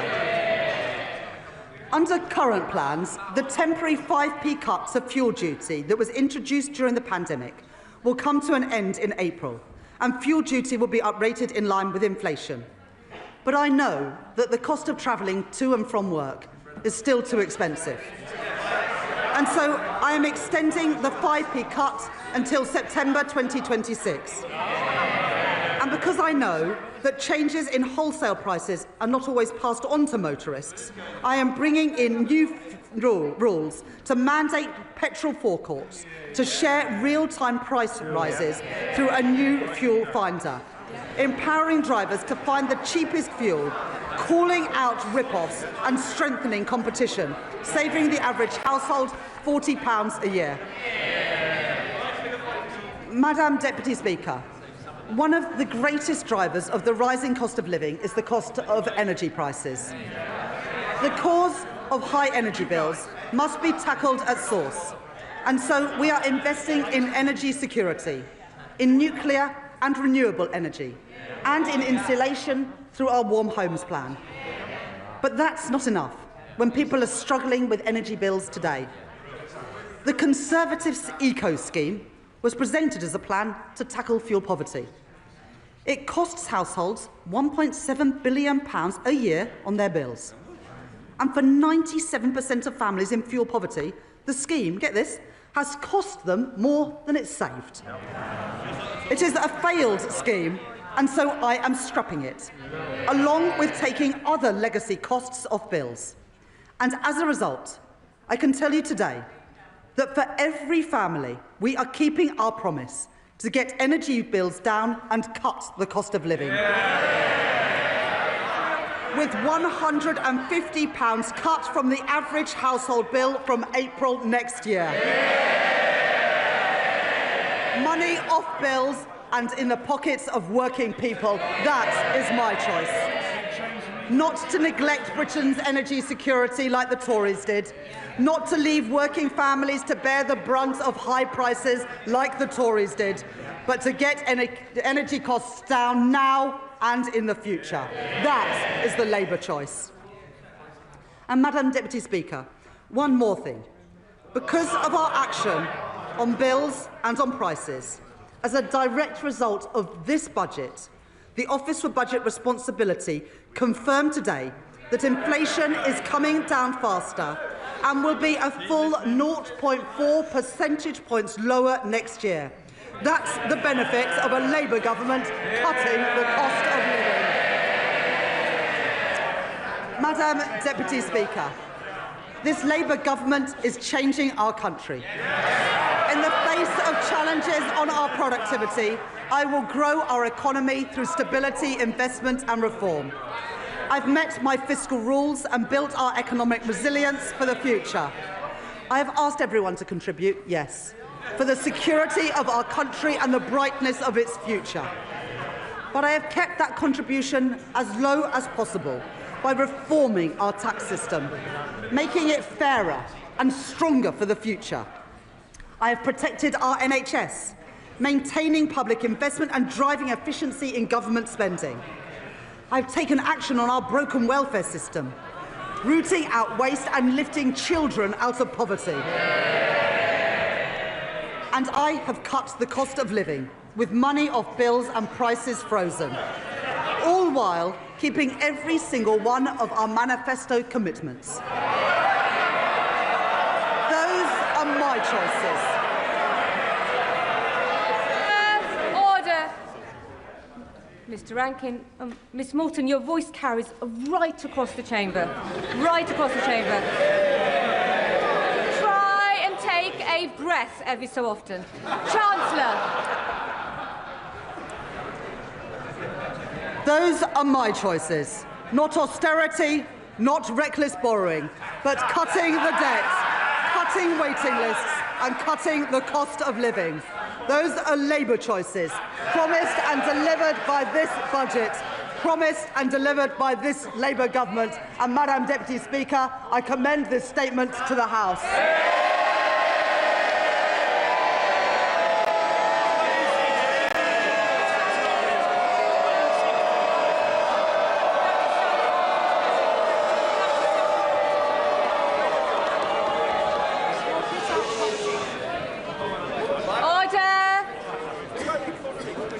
Under Standing Order number 51, the first motion entitled Provisional Collection of Taxes must be decided without debate. Will the Chancellor of the Exchequer please move formally? Chancellor, please move formally. Formally. The question is that pursuant to Section 5 of the Provisional Collection of Taxes Act 1968, provisional statutory effect shall be given to the following motions. Stamp duty reserve tax, UK listing relief, motion number 60. Rates of tobacco products duty, motion number 65. As many of their opinions say aye. Aye. Of the contrary, no. The ayes have it. The ayes have it. We now come to the motion entitled Income Tax Charge. It is on this motion that the debate will take place today and on the succeeding days. The questions on this motion and on the remaining motions will be put at the end of the budget debate on Tuesday, the 2nd of December.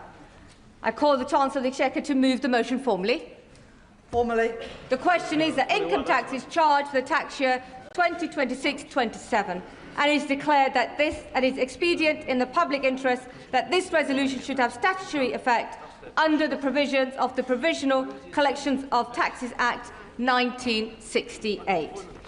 I now call the Leader of the Opposition. Leader of the Opposition.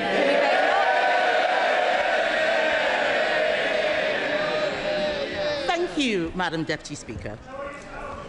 And may I congratulate the Right Honourable Lady on delivering her second budget.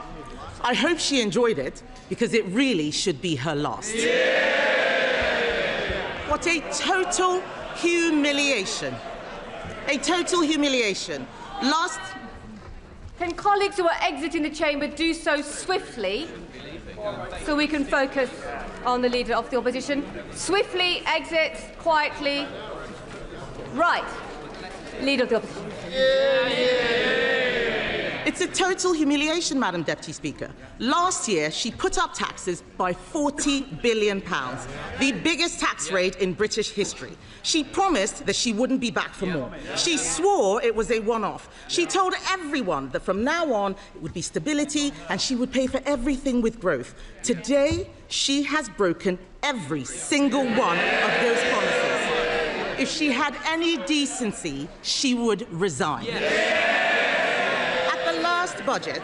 At the last budget, she said she was proud to be the country's first ever female Chancellor. After this budget, she will go down as the country's worst ever Chancellor.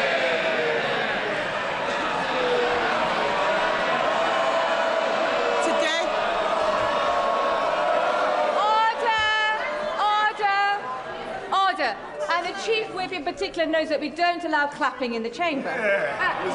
Leader of the Opposition.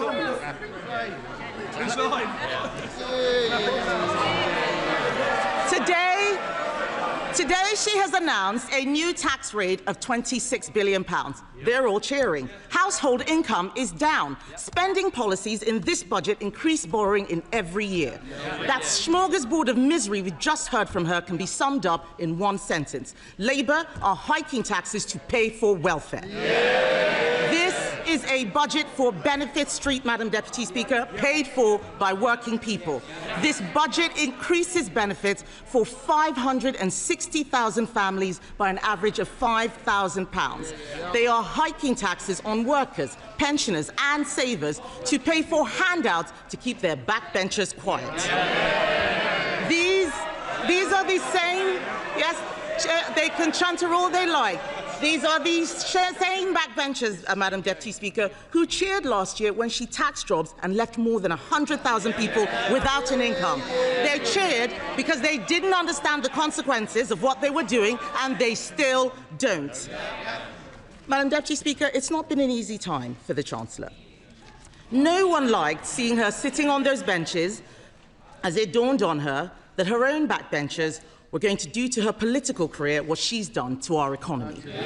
But she could have chosen today to bring down welfare spending and get more people into work. Instead, she has chosen to put up tax after tax after tax, taxes on workers, taxes on savers, taxes on pensioners, taxes on investors, taxes on homes, holidays, cars, I think even milkshakes, taxes on anyone doing the right thing. She and this government have lost what little credibility they had left, and no one will ever trust her again. What's amazing, Madam Deputy Speaker, is that she has the nerve to come to this House and claim this is all someone else's fault. A laundry list of excuses. Yeah. Yes. Madam Deputy Speaker, they blame the Conservatives as if we've been sneaking into the Treasury under the cover of darkness to give pay rises to the unions.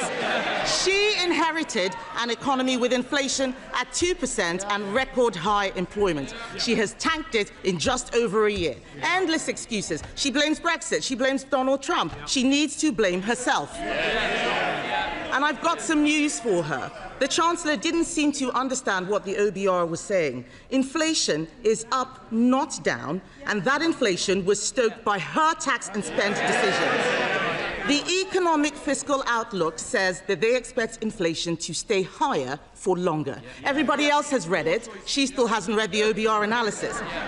She blames higher than expected borrowing costs. Where does she think they came from? Those borrowing costs are driven by her lack of grip. She is paying more, you're saying us, she's paying more to borrow than Greece. She is paying more to borrow than at any point under the 14 years of Conservative government. Perhaps if Labour MPs read a book sometimes, they would know something. That includes an energy crisis, Madam Deputy Speaker. Under us, we had an energy crisis sparked by a war in Ukraine and a global pandemic. What is her excuse? What is her excuse? She is taking the public for fools, but they are under no illusions whose fault this is. The fact is, the bad choices she is making today, choices to break promises, choices to put up taxes, choices to spend more of other people's money, are because of the bad choices she made at the last disastrous budget. If you want growth, you need to start with knowing what kind of country you want to be and make a plan to get there. Create certainty for the people and businesses who will drive growth. There is no growth and no plan because Labour focused on settling scores and scratching the itches they had in opposition. She promised stability, she delivered chaos. Just look at the circus around this budget. First the leaks, then more leaks to try to undo the damage. Calling panicky press conferences, U-turning on her U-turns, rolling the pitch one day only to plough through it the next.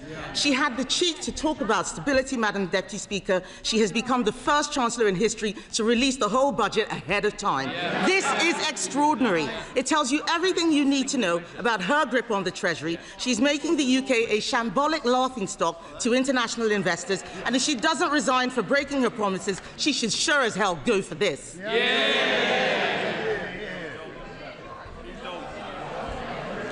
But, Madam Deputy Speaker, what have we got for all this chaos and disorder?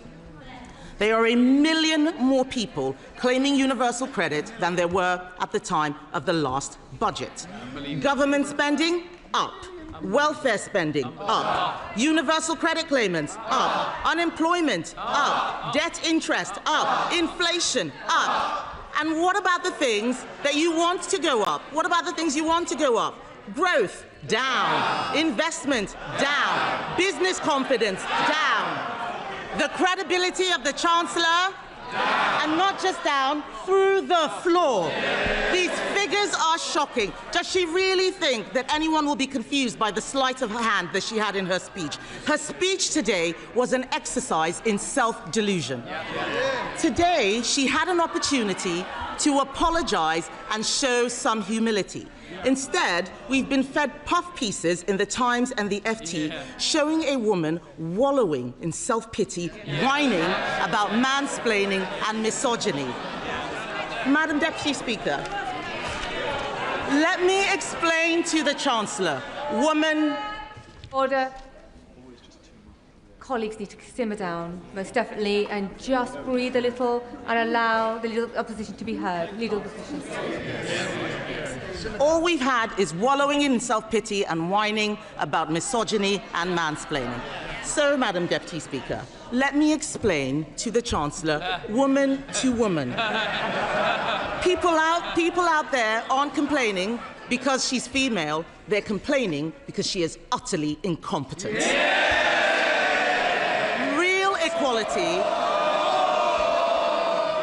Real equality means being held to the same standard as everyone else. It means being judged on results. Take her bright idea, the Office for Value for Money. It's been closed down because it didn't save a penny. In fact, it cost the taxpayer £1.6 million. You couldn't make this stuff up. Madam Deputy Speaker, I've identified a way to save taxpayers huge amounts of money by sacking just one person, the woman sitting opposite. The ex-chief economist of the Bank of England was not mansplaining. He wasn't mansplaining when he said the uncertainty around today's budget is the single biggest reason growth has flatlined. What did the Chancellor think would happen when she went on breakfast telly to do an emergency public service announcement? I interrupt your Cheerios to bring you this frightening message about income tax. And then, unbelievably, she changed her mind 3 days later. No wonder people are in despair. She says she wants people to respect her. Order. Conservative colleagues are drowning out the Leader of the Opposition speech, so just be mindful nobody will be able to hear her at home. Leader of the Opposition.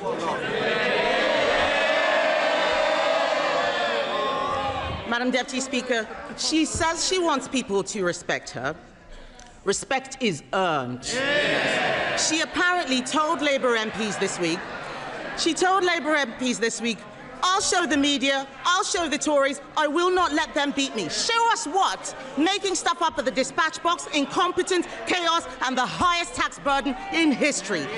She said to them, Madam Deputy Speaker, I'll be there on Wednesday, I'll be there next year, and I'll be back the year after that. God help us. She is spineless, shameless, and completely aimless. Talk to any business. Talk to someone looking for a job. Unemployment is up every single month since Labour have been in office. They don't want to hear it, but it's true. They're shouting and complaining they cannot create jobs. It is the worst year for graduate recruitment on record. Are they proud of this? Companies like Merck and Ineos slashing investment plan. Order. If you're on the front bench, I can obviously see you, Mr. Kyle. And there's no need for you to be chuntering this loud. They can see and hear you as well. Leader of the Opposition. Thank you, Madam Deputy Speaker. They don't want to hear the truth, but I'm speaking for all of those people out there who are sick of this government. Companies like Merck and Ineos are slashing investment plans. The construction sector has shrunk. How is that house building target going, by the way? I'll tell you, Madam Deputy Speaker, they are miles behind and won't even come close to what we achieved. Business confidence is at record lows. No wonder today future growth has been revised down in every year of the scorecard. The papers are reporting that 1 in 8 business leaders is planning to leave Britain. Even one of Labour's biggest ever donors, Lakshmi Mittal, has fled the country. Fled with a passport. What we have in front of us is a budget littered with broken promises. She stood on a manifesto which promised better returns for UK savers. Today, she's putting up taxes on savings, on salary sacrifice even. She promised to give pensioners the security and retirement they deserve. Today, she slapped higher taxes on people saving for their pension.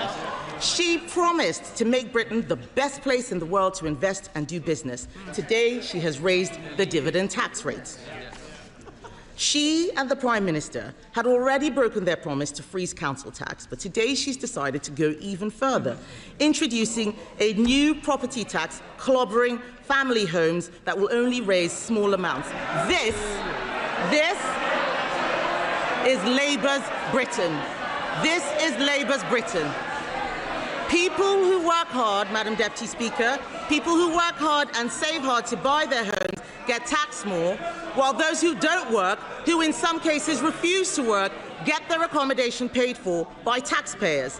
And then to top it all off, because taxing your home, your car, your savings and your pension wasn't enough, she has, by her own admission, broken her manifesto promise on income tax. Because in the last budget, she said, and I quote, I am keeping every single promise on tax that I made in our manifesto, so there will be no extension of the freeze in income tax thresholds. She said in that budget that extending the threshold freeze would hurt working people and take money out of their payslips. But today, she has done exactly that. Why should anyone believe anything she's promised in this budget? And so where is the money going? Small changes to rail fares and prescriptions, these are distractions while she steals your wallet. The real story here, Madam Deputy Speaker, the real story is that Labour have lost control of welfare spending. Not only will working people have their tax thresholds frozen while benefits go up in line with inflation, not only have Labour abandoned reforms that would have saved the taxpayer £5 billion after pressure from these backbenchers, today they have added another £3 billion to the bill by scrapping the two-child benefit cap.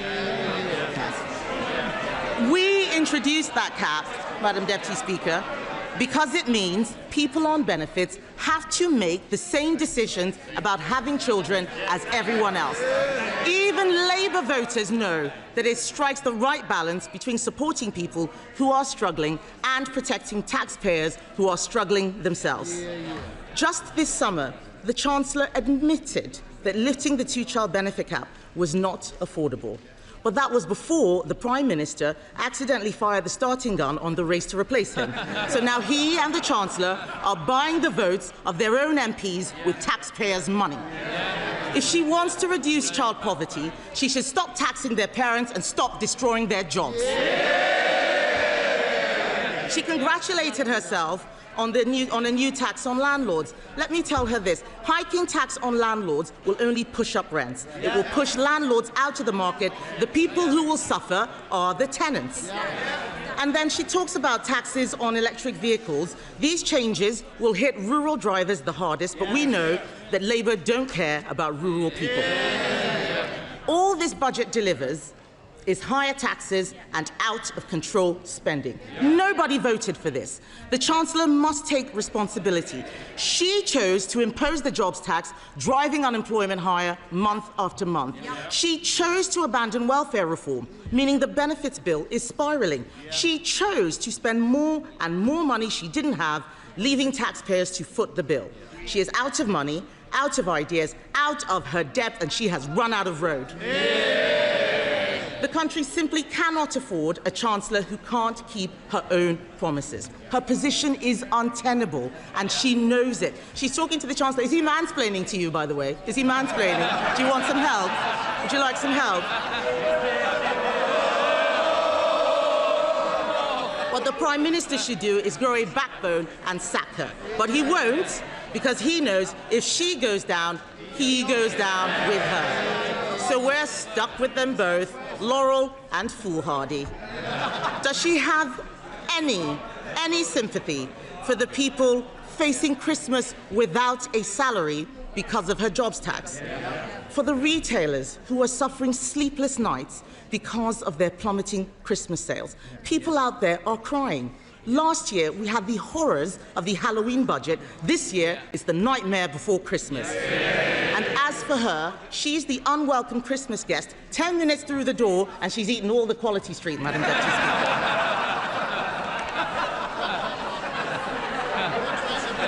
But let me tell the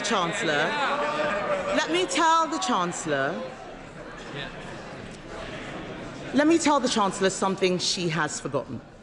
Behind every line in today's Red Book is a family, a home, a lifetime of work and sacrifice. People are frightened, and they have every reason to be. The Chancellor has spent the last year terrifying them. Every decision that she and the Prime Minister make puts more pressure on the people who keep this country going. If Labour are the party of working people, why is it that every day under them, thousands more people are signing off work and onto benefits? It's Conservatives who are the party of work. The Labour Party should be renamed the Welfare Party. And they are making a mistake. The British public don't want higher welfare spending. They want people in work providing for themselves. They want to live in a country where hard work pays, where what you put in reflects what you get out. And we agree with them.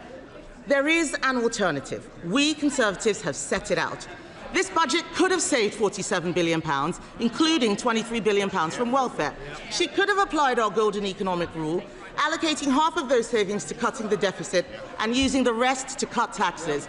Oh, they're all pretending they're not listening. It's the shame of the mess they've made. It's the shame of the mess they've made. Order.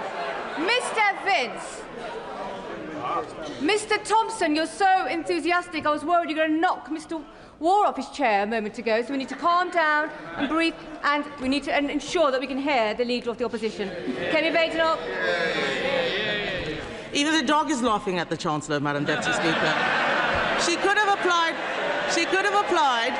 our golden economic rule, allocating half of those savings to cutting the deficit, using the rest to cut taxes. She could have abolished stamp duty on homes to get the housing market moving, abolished business rates on shops to breathe life into our high streets. She could have introduced our cheap power plan. It saves a lot more money than what she announced would bring down energy costs for homes and businesses. That's what she should have done. She should be on the side of people who get up and go to work, people who take a risk to start a company, people working all hours to keep their business afloat. She should be on the side of the farmer, trying to hand something over to the next generation. The investor, deciding whether to spend their money in the UK or elsewhere. She should be on the side of the young person, looking for their first job. The saver, doing the right thing and putting money away for a rainy day. The pensioner, trying to enjoy a decent retirement. This country works when you make the country work for them. Only the Conservatives are on their side, Madam Deputy Speaker, and our plan for them is simple. Bring down energy costs, cut spending, cut tax, back business, and get Britain working again.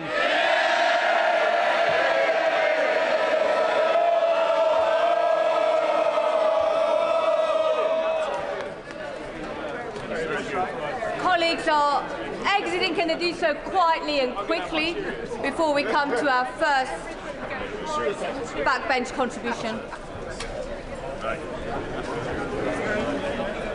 Quietly and quickly. Other colleagues who are trying to catch my eye should return to their seats. I have noticed them bobbing. And we come to the chair of the Select Committee. We come to Dame Meg Hillier.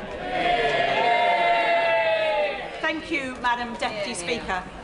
Madam Deputy Speaker, it seems like some ways a very long time since 2022. Remember that, where we had a Prime Minister and a Chancellor who put this country in hock to the bond markets, made mortgages rise and put the British public through living hell. What a contrast with my right honourable friend today, who has put money into the NHS, is backing investment in our country, supporting start-ups and supporting the British public in a difficult cost of living crisis caused by the party opposite. And while I want to go into what the Chancellor said today, I cannot let go without making some comments about the Right Honourable Member for Essex, the Leader of the Opposition. Who was shambolic, Madam Deputy Speaker? Them. Under them, mortgages went up.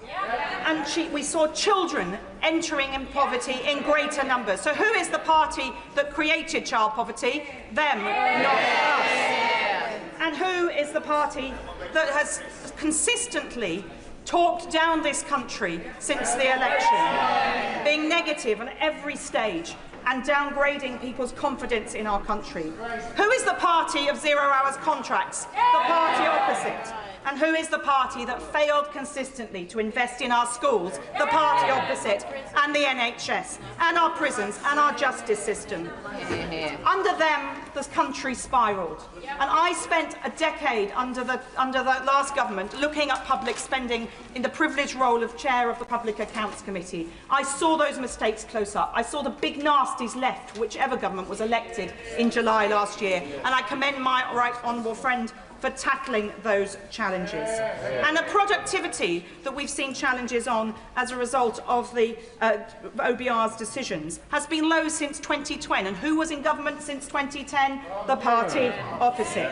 So they left the legacy, they left the big nasties, and it's now this government's job to clear it up. But amid all the noise, Madam Deputy Speaker, we must remember that the markets are listening, and we need to all be responsible. Government, opposition, every member of this House. And while speculation always swirls around a budget, and that is inevitable because we're all lobbying on behalf of our constituents, our local businesses and every other group that we represent, quite rightly, to persuade our government to do the things that we want to see. And we're all impatient to see those things happen yesterday. That's why we got elected, to make change. But the leaks that have happened around this budget have been very unfortunate. And I do hope my right honourable friend will grapple with this and make sure that it doesn't happen again. And the most recent leak of the OBR data, moments before her budget, is undermining for us all. So we will be raising that with the Office for Budget Responsibility when they appear in front of the Select Committee next week. But the Treasury Select Committee looked at a number of the issues that were being speculated around the budget: child poverty, gambling tax, cash ISAs, and others. And I'm grateful that my right honourable friend has tackled some of these. I wanted to touch first on cash ISAs. We, in a report, recommended that the Chancellor didn't reduce the limit on cash ISAs from £20,000, and she's reduced it not from the 10 that was being mooted, but to 12. The concern is that for short-term savers, there can be a real issue there. And with targeted support coming next year and work on the advice guidance boundary, there is an opportunity to bring the British public into a more investing environment and to make them invest or encourage them to invest more. But after so many years, when we've all been warned that your capital is at risk, like on the cigarette packets, that you might die if you smoke, it takes a long time to turn that culture around. Yes. I do want to pay tribute to the financial inclusion and literacy campaign that the Financial Times backs, which is running a programme in Shoreditch Park City Academy in my constituency over 3 years, with years 7, 8 and 9, to encourage them to teach them about financial literacy. Yeah. They will be the investors of the future, yeah, but it will take some time for those young people to get to the point where they invest. So I am pleased that the Chancellor did exempt over 65s from this limit, because that short-term saving is important, and particularly for that age group that is planning for retirement or indeed in retirement. Yeah. I really welcome her support for start-ups. In my constituency, this is a huge issue, and widening enterprise support, something that I know my sister committee, the Business and Trade Committee, will no doubt be looking at. And encouraging companies to list in London, absolutely right. The 3-year stamp duty relief will hopefully be enough to encourage that. We've seen too many companies listing elsewhere, and we need them here in the UK to grow our economy and create those jobs. There's a lot of technical issues around reviews of business tax, which I'm sure we will be looking over. We're putting our slide rule across all of the measures in the budget today. I note that the Chancellor is talking about 4.9% million of efficiencies by government departments by 2031. That is going to be a potential challenge, and so I think the Public Accounts Committee, another sister committee, will no doubt be looking at that alongside the Treasury Select Committee. But I'm really pleased that she's giving HMRC more powers to pursue promoters of tax avoidance schemes. We know what the problems have been there, and the Treasury Select Committee has the privilege and responsibility of challenging His Majesty's Revenue and Customs regularly, and they will be in front of us in January, and we'll be able to ask them more about that then. But for me, one of the central planks for me as a constituency MP of why we needed a Labour government, because of what the other party did to children living in poverty. Yeah. Yeah. There are 4.5 million children in poverty in this country. That's gone up by almost 1 million since 2012. 2 million of them are in deep poverty, and that's 1 in 3 children living below the poverty line in 2025 in the United Kingdom. Children are sharing beds with their siblings or parents turning up to school tired. And every weekend, I visit people in my constituency and I see this challenge. Just last weekend, a woman showed me the bedroom she shares with her now disabled husband because he had a stroke 3 years ago. And she has a curtain between their double bed and a narrow space so her daughter can share their room. While in their case, luckily, they have a second bedroom where her 2 sons sleep in a bunk bed. That is the reality for so many children, and the poverty impacts their learning and their ability to perform in the world. And it is a shameful stain on this country that when this government entered power, the UK ranked 37th out of 39 advanced economies on child poverty. I will certainly go away. Really grateful to it. I agree with everything she just said about child poverty and welcome the lifting of the cap. But is there a little bit of a blind spot for this government on rural poverty? Government figures themselves show by the end of next year the average hill farmer will earn barely just above half the national minimum wage. Is she as disappointed as I am that the government has not tackled this in the budget and indeed got rid of the family farm tax, which is going to tax many of them out of existence altogether? The honourable gentleman is a veritable champion for his constituency and for rural issues.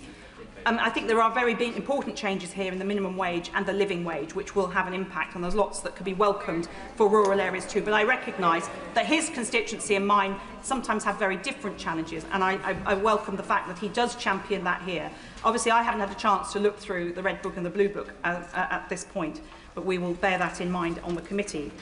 But 70% of children in poverty are in working families. So the idea that the chutzpah of the Leader of the Opposition to stand up and say this is a lifestyle choice for people really makes my blood boil.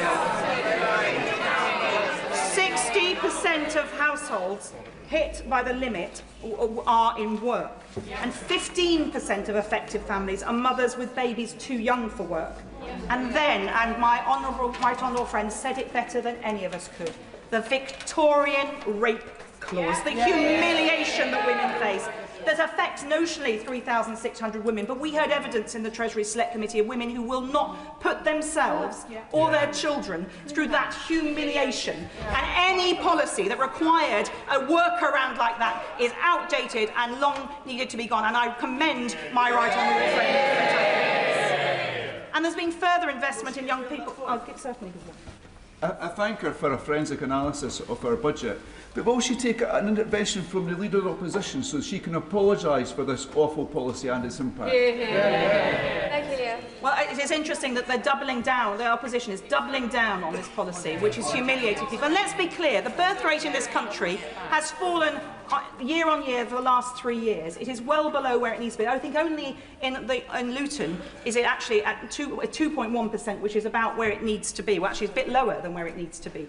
This is a real crisis for this country in the long term. So it's absolutely right that my right honourable friend is investing in the future of Britain. These young people may be poor. In my constituency, they're poor, but they are not, no poverty of ambition there.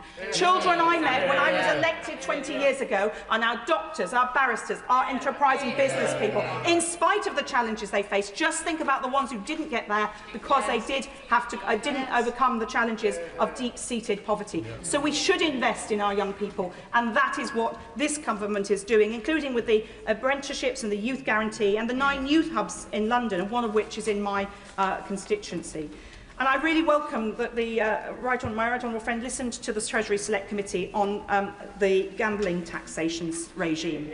We're a cross-party committee, but we had a unanimous report saying that there was a real issue about the lower tax on online gaming and because of the relative harm that that caused compared to going to the races or popping along to your local betting shop. So I very much welcome my right honourable friend's decision to do that, which is contributing to that, the payment to take out those children out of poverty.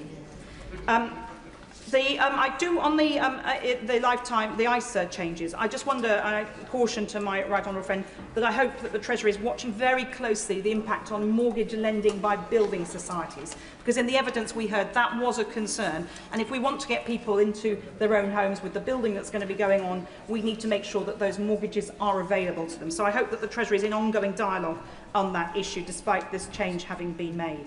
But we now need to recognise some of the challenges as well about green taxes. And I haven't had a chance to go through the Red Book in the time since the Chancellor sat down. But I very much welcome my right honourable friend's bold and necessary decision to take on the challenge of the reduction in fuel duty as people move to electric vehicles. This has been a point of debate for at least the last decade or so. Certainly on the time I was on the Public Accounts Committee, we kept challenging the Treasury about how they're going to fill that gap. And my right honourable friend has been bold and right to challenge that. It's a difficult one to grapple with, but she's great that she's done that, and I think we need to be, we'll look forward to hearing more about that.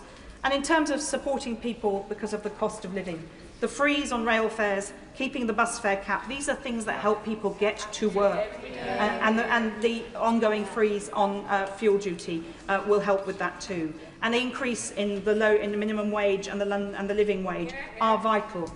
in my constituency, some people work 4 jobs over 7 days just to make ends meet. If they're lucky to have a council tenancy, even on those salaries, it's hard to make ends meet. If you try to go into the private sector, completely unaffordable if you're on that kind of income. And yet contrast that with people who earn enough to work 4 days a week because they can afford to do so. I'm not criticising them for that life choice, but that is the challenge and the difference that's faced. So the challenge on there's been a lot of discussion, of course, about a high value property tax.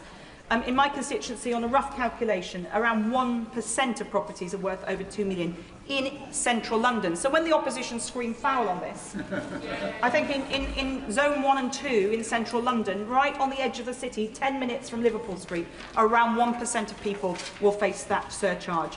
That is a small price to pay when next door our families are living in the deepest poverty that I have described. And it's great to see some movement on energy bills, which is having a really, really big impact. There's a lot more detail in this budget, which the Treasury Select Committee will be looking at over the next couple of weeks, and we look forward to welcoming the Chancellor to the committee on the 10th of December, where we will both ask her to explain, but we will also challenge her, as is our proper constitutional responsibility, about the detail of her budget. I call the Leader of the Liberal Democrats, Sir Ed Davey. Thank you, Madam Deputy Speaker. And we're looking forward to the Treasury Select Committee challenging the government on the details.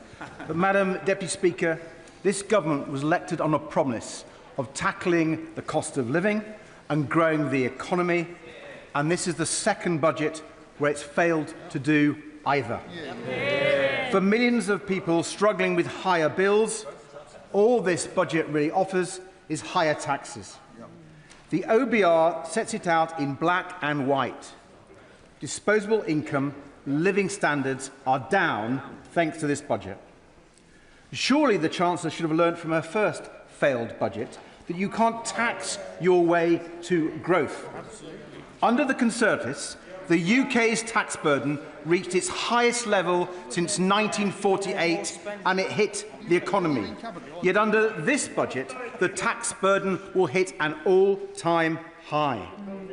Madam Deputy Speaker, there is an alternative to all these Conservative and Labour taxes, and the shocking reality is the government knows it, and that's a new trade deal with Europe. A major new deal to cut the cost of living and grow our economy. The truth is, Madam Deputy Speaker, Boris Johnson's Brexit deal has cost the Treasury £90 billion a year in lower tax revenue. Imagine if the Chancellor had adopted our plan to reverse those Brexit costs. Imagine how much more we could be helping families and pensioners across our country with the cost of living. Imagine how we could be ending the cost of living crisis today. Order. I made it very clear earlier on, and you're a senior member of the House. No intervention should be made, nor will be taken. Ed. Thank you, Madam Deputy Speaker. I'm happy to talk to him in the tea room afterwards. Madam Deputy Speaker, the government know the damage the Conservative reform Brexit deal has done to every family and every business across our country. And yet they choose to reject the single biggest policy for ending the cost of living crisis, turbocharging economic growth and boosting tax revenues without raising tax. A new trade deal with Europe, properly fixing our broken relationship with Europe with a new customs union. Growing our economy by freeing British businesses from the costs, barriers and red tape favoured by the Conservatives and Reform. Rather than trying to tax their way out of debt, as Labour is choosing, Liberal Democrats would grow our way out of debt. Now, Madam Deputy Speaker, to be fair to the Chancellor, she has recently spoken about the terrible damage that the Conservatives' Brexit deal has done to our economy. The deal that promised to save us £350 million a week, but ended up costing the taxpayer £1.7 billion every week. But where is the Chancellor's urgency and ambition to fix the problem she rightly identifies? Today, she didn't even mention the huge hit to the Treasury from Brexit. She is like a doctor who has diagnosed the disease but refuses to administer the cure. Refusing to take up our plan for a brand new deal with the EU, a much better deal for Britain than anything the government has pursued so far, with a new customs union at its heart. Madam Deputy Speaker, everyone but the most extreme Brexiteers now realise what a costly economic disaster the Brexit deal has been. Whether you're a young family struggling with ever higher food prices, or a high street business just trying to survive the chance of the latest new cost or tax, people are understandably looking for a credible economic policy to change their futures for the better. And it's crystal clear now. Only the Liberal Democrats are providing the leadership on our economy people are crying out for. Now, Madam Deputy Speaker, there are some measures the Chancellor has announced today that we do welcome. At last, she has decided to tax the big online gambling firms by raising remote gaming duty, as the Liberal Democrats have been calling for. Problem gambling is related to hundreds of suicides every year. So, of course, online casinos and the like should absolutely pay more tax on their huge profits. Her decision to scrap the rate clause is an excellent one. And I may not have heard the Leader of the Opposition, but I wasn't sure if she welcomed that. I hope the Conservative Party will welcome that. And the Chancellor's decision to scrap the two-child limit is excellent. It was in our general election manifesto, and I'm glad that she is now enacting Liberal Democrat policy. Madam Deputy Speaker, it's clearly the most effective way of lifting children out of poverty, and it will save taxpayers' money in the long term. And the biggest relief today for millions of families and pensioners is the action the Chancellor is taking to reduce energy bills, and we welcome it. But even after the Chancellor's changes, it will still leave the typical household paying hundreds of pounds a year more on their energy bills than 5 years ago. So more action will be needed. But we need action on energy bills that works. Reform and the Conservative Party pretend that the answer to rising energy bills is to scrap our climate commitments and stop investing in renewables. They couldn't be more wrong. The Conservative reform energy policy would put up bills and just make the UK even more reliant on imported fossil fuels with their volatile and high prices. That would be a disaster for our economy, a disaster for our environment, and a disaster for jobs, and a disaster for people struggling with energy bills. Madam Deputy Speaker, a major winner from reform's energy policies would be Vladimir Putin. Now, that might explain why the honourable member for Clacton is so keen on it. So I urge the government, don't listen to the Conservatives or Reform. Be more ambitious in cutting people's energy bills. Take up our plan to cut energy bills even more right now and to cut them in half within a decade, finally giving families and pensioners the relief they need from this cost of living crisis. Madam Deputy Speaker, while there are some things to welcome, which I've just done, there are quite a lot of measures in this budget that will cause a lot of pain and unfairness, all of which could have been avoided if the Chancellor had gone for growth with Europe instead. Her plans to tax salary sacrifice will be hugely damaging to savings and pensions, and it looks like it's another NI hit on workers, Madam Deputy Speaker. And why, when the electricity vehicle market still needs a boost to get going, is she taxing electric vehicles?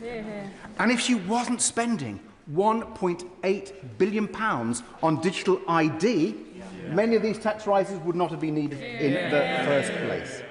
And her failure to U-turn on the family farm tax is a huge error. Madam Speaker, if the Chancellor was really looking to tax those with the broadest shoulders, then why not put a windfall tax on the big banks who are literally making billions at the taxpayers' expense due to a side effect of quantitative easing?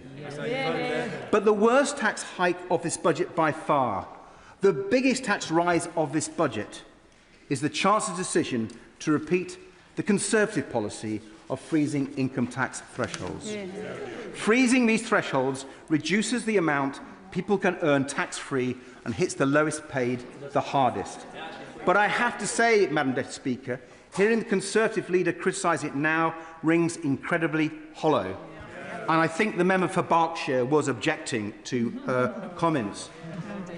The leader of the opposition cheered Conservative budgets after Conservative budgets that did exactly the same thing as the Chancellor did, raising taxes on the low paid. The Conservatives dragged an extra 4 million people on very low incomes into paying income tax and an extra 3.5 million people into paying the 40p rate. And the OBR says this government is now planning to drag a further 750,000 low-paid workers into tax and nearly 1 million people into the 40p rate. So someone on the average salary is paying an extra £582 this year because of the Conservatives' policy, and under the Chancellor's plans, they will pay an extra £300 a year by 2031. Now, Madam Deputy Speaker, contrast that with our record on income tax.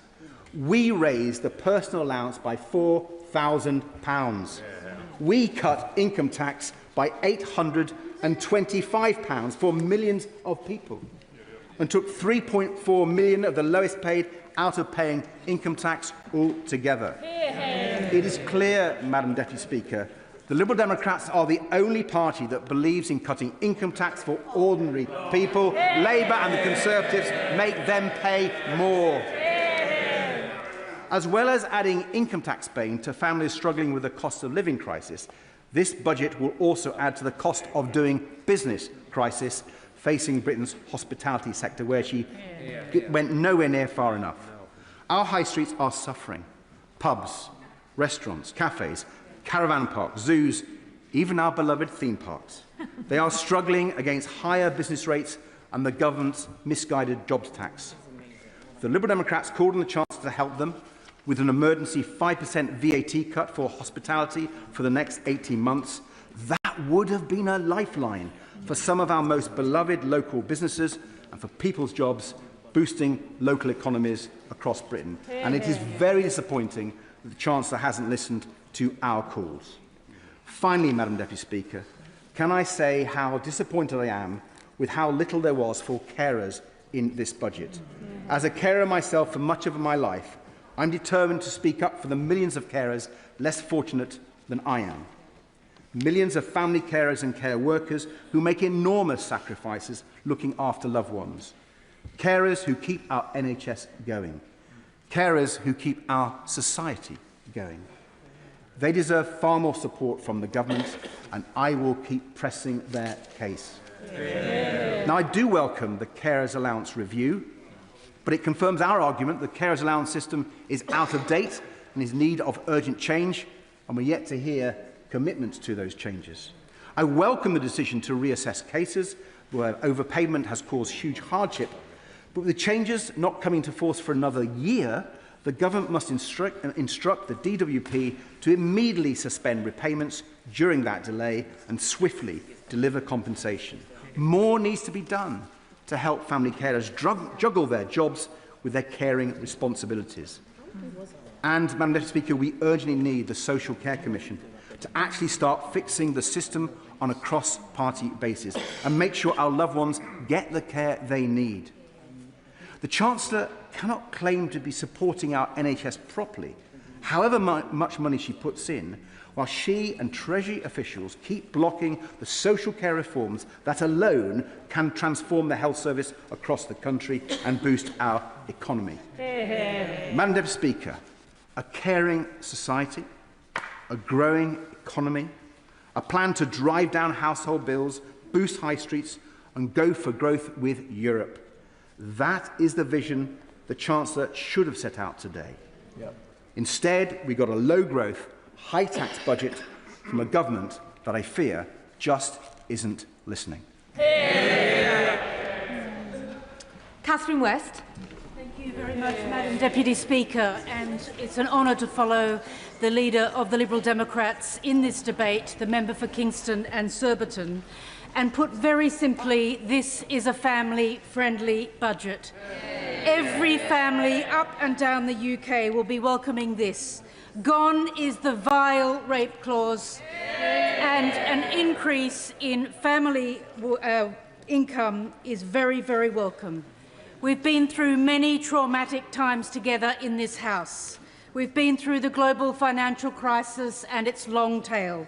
We've been through Brexit, and the right honourable member who spoke before me is quite right to emphasise the vast difference between our economy while we were in the European Union and now that we're not. And I welcome the work being done at Cabinet level and ask Cabinet to redouble their efforts to work on good trade arrangements under the EU-UK Security Pact to improve our economy and enlarge our economy. And of course, COVID. We heard of COVID this week with the report. And we all remember not just the impact on the economy, but the terrible impact, particularly on younger people, and the impact that long tail is having on so many of our young people who are still feeling too unwell to work or whose work opportunities have been severely reduced through anxiety, depression and all the other things which not just COVID but that context of fiscal austerity brought down upon them. Madam Deputy Speaker, I represent a multi-faith, multi-ethnic constituency which works really hard on community cohesion. When all is said and done, we rub along well together in Hornsey and Fry and Barnet. From recent rhetoric, it could be assumed that there is deep unhappiness and division. In fact, I want to put on record the opposite. I would like to put on record the contribution to our local economy from all parts of my constituency, regardless of skin colour, faith or school qualifications. Of course, my community also faces challenges. We have unacceptably high numbers of children living in households where incomes don't cover the basics, heating, eating and rent. And I really welcome today's statement on heating, help for households, on eating, school meals, more breakfast clubs, and helping in particular secondary school children with their nutrition, and rent, quite rightly introducing a little more tax on some of the landlords who, in a wealthy place like London, will be making quite a lot and can afford to pay a little more. It's my first budget as a member of the Treasury Committee, and this budget has rewarded those who fought to restore hope, stop the chaos of the 14 years of Conservative governments and deliver change. Remember the election? We promised change. Today we saw change. That change is an end to poverty-line family budgets, and the hope is that we finally see food banks close for good. I thank the honourable member for giving way, and especially she is a colleague with me on the Treasury Select Committee. In terms of the government delivering hope, a key part of the government's economic forecasting is, of course, the OBR. And what has driven a lot of what has driven the budget today is a 16 billion productivity downgrade by the OBR. We heard on the Treasury Select Committee that there was actually very little basis behind that productivity forecast in the first place, basically based on purely what the UK productivity was pre-2008, with not much little depth beyond that. So does the honourable member agree with me that the OBR has serious work to do to look at the robustness of its forecasts? On the Treasury Select Committee for that, and I think there was quite a lot in today's budget on skills, on nutrition for children so that they can get their educational qualifications, and quite a lot that will help us to solve the productivity puzzle. But I do look forward to questioning with him the OBR on their data, how they got to that position, and how we can be helpful in pushing the government towards even more investment in skills, apprenticeships, and in deepening our investment in young people so that our productivity can improve over time. I know that so many of us here in the House are in politics because we want every child and every family to have the chance to thrive in school, in work and in life. And let's look back at past Labour governments. In 1945, despair and hunger stalked many communities. London was flattened in the Blitz, and yet rationing would continue for 9 more years. Keynes famously said, anything we can actually do, we can afford. We are immeasurably richer than our predecessors. And then what did Labour do? went on to build the NHS, built the country, built a welfare state. We can do this. We will make the UK fairer, and today is a really good start on that journey. Very briefly, Madam Deputy Speaker, because I know so many people wish to speak today. As a former borough leader, I introduced school meals for all primary school children. It was a great equaliser and social leveller. Children were more focused, made better progress. Families who were just about managing saved money, and there was no stigma. Everyone sat together and talked with each other. Free school meals for all primary schools were subsequently rolled out across London, and we know from today that more secondary school children will benefit under the government's proposals. We need to continue to restore hope and deliver change. The two-child cap on universal credit, of course, another pro-family measure, the most cost-effective, quick measure to bring up to 500,000 children out of poverty, and paid for by the most addictive forms of gambling, which has been increased. My personal view is we could have gone even further on the gambling, and I hope that it raises between 1 and 3 billion, because I think that remote gambling in your bedroom, on your phone, is deeply damaging to society. The Truss's September 2025 Hunger in the UK makes for sobering reading. In 2024, 16% of UK households were food insecure, which of course we know is not a food problem, it's an income problem, and this is an issue we must continue to interrogate. I'm very pleased to have secured a backbench debate on food inflation and poverty. So in conclusion, Madam Deputy Speaker, together with school meals, more breakfast club provision, a higher living wage since the general election, slowly the living standards of families will turn around. It's particularly positive to see the first woman Chancellor recognise the impact which the difficult financial climate has had on families. I hope that by this time next year, once these measures are really embedded, we'll begin to see the closure of food banks. I've heard a lot about what we want to see by the end of this Parliament. Let's aim for a closure of food banks in this country by 2029. And we hope to feel that every child and every family will have the chance to thrive. To help colleagues, they are now permitted to make an intervention, and a backbencher may wish to accept or decline that. And I call Sir Jeremy Hunt. Budgets aren't easy for chancellors because there are so many things beyond your control, but being forced to make trade-offs reveals priorities. And I'm afraid today's priority was not economic growth, but political survival. That's because there was one central call the Chancellor had to make today. Do we reform welfare or do we raise tax? Getting our welfare bill down to pre-pandemic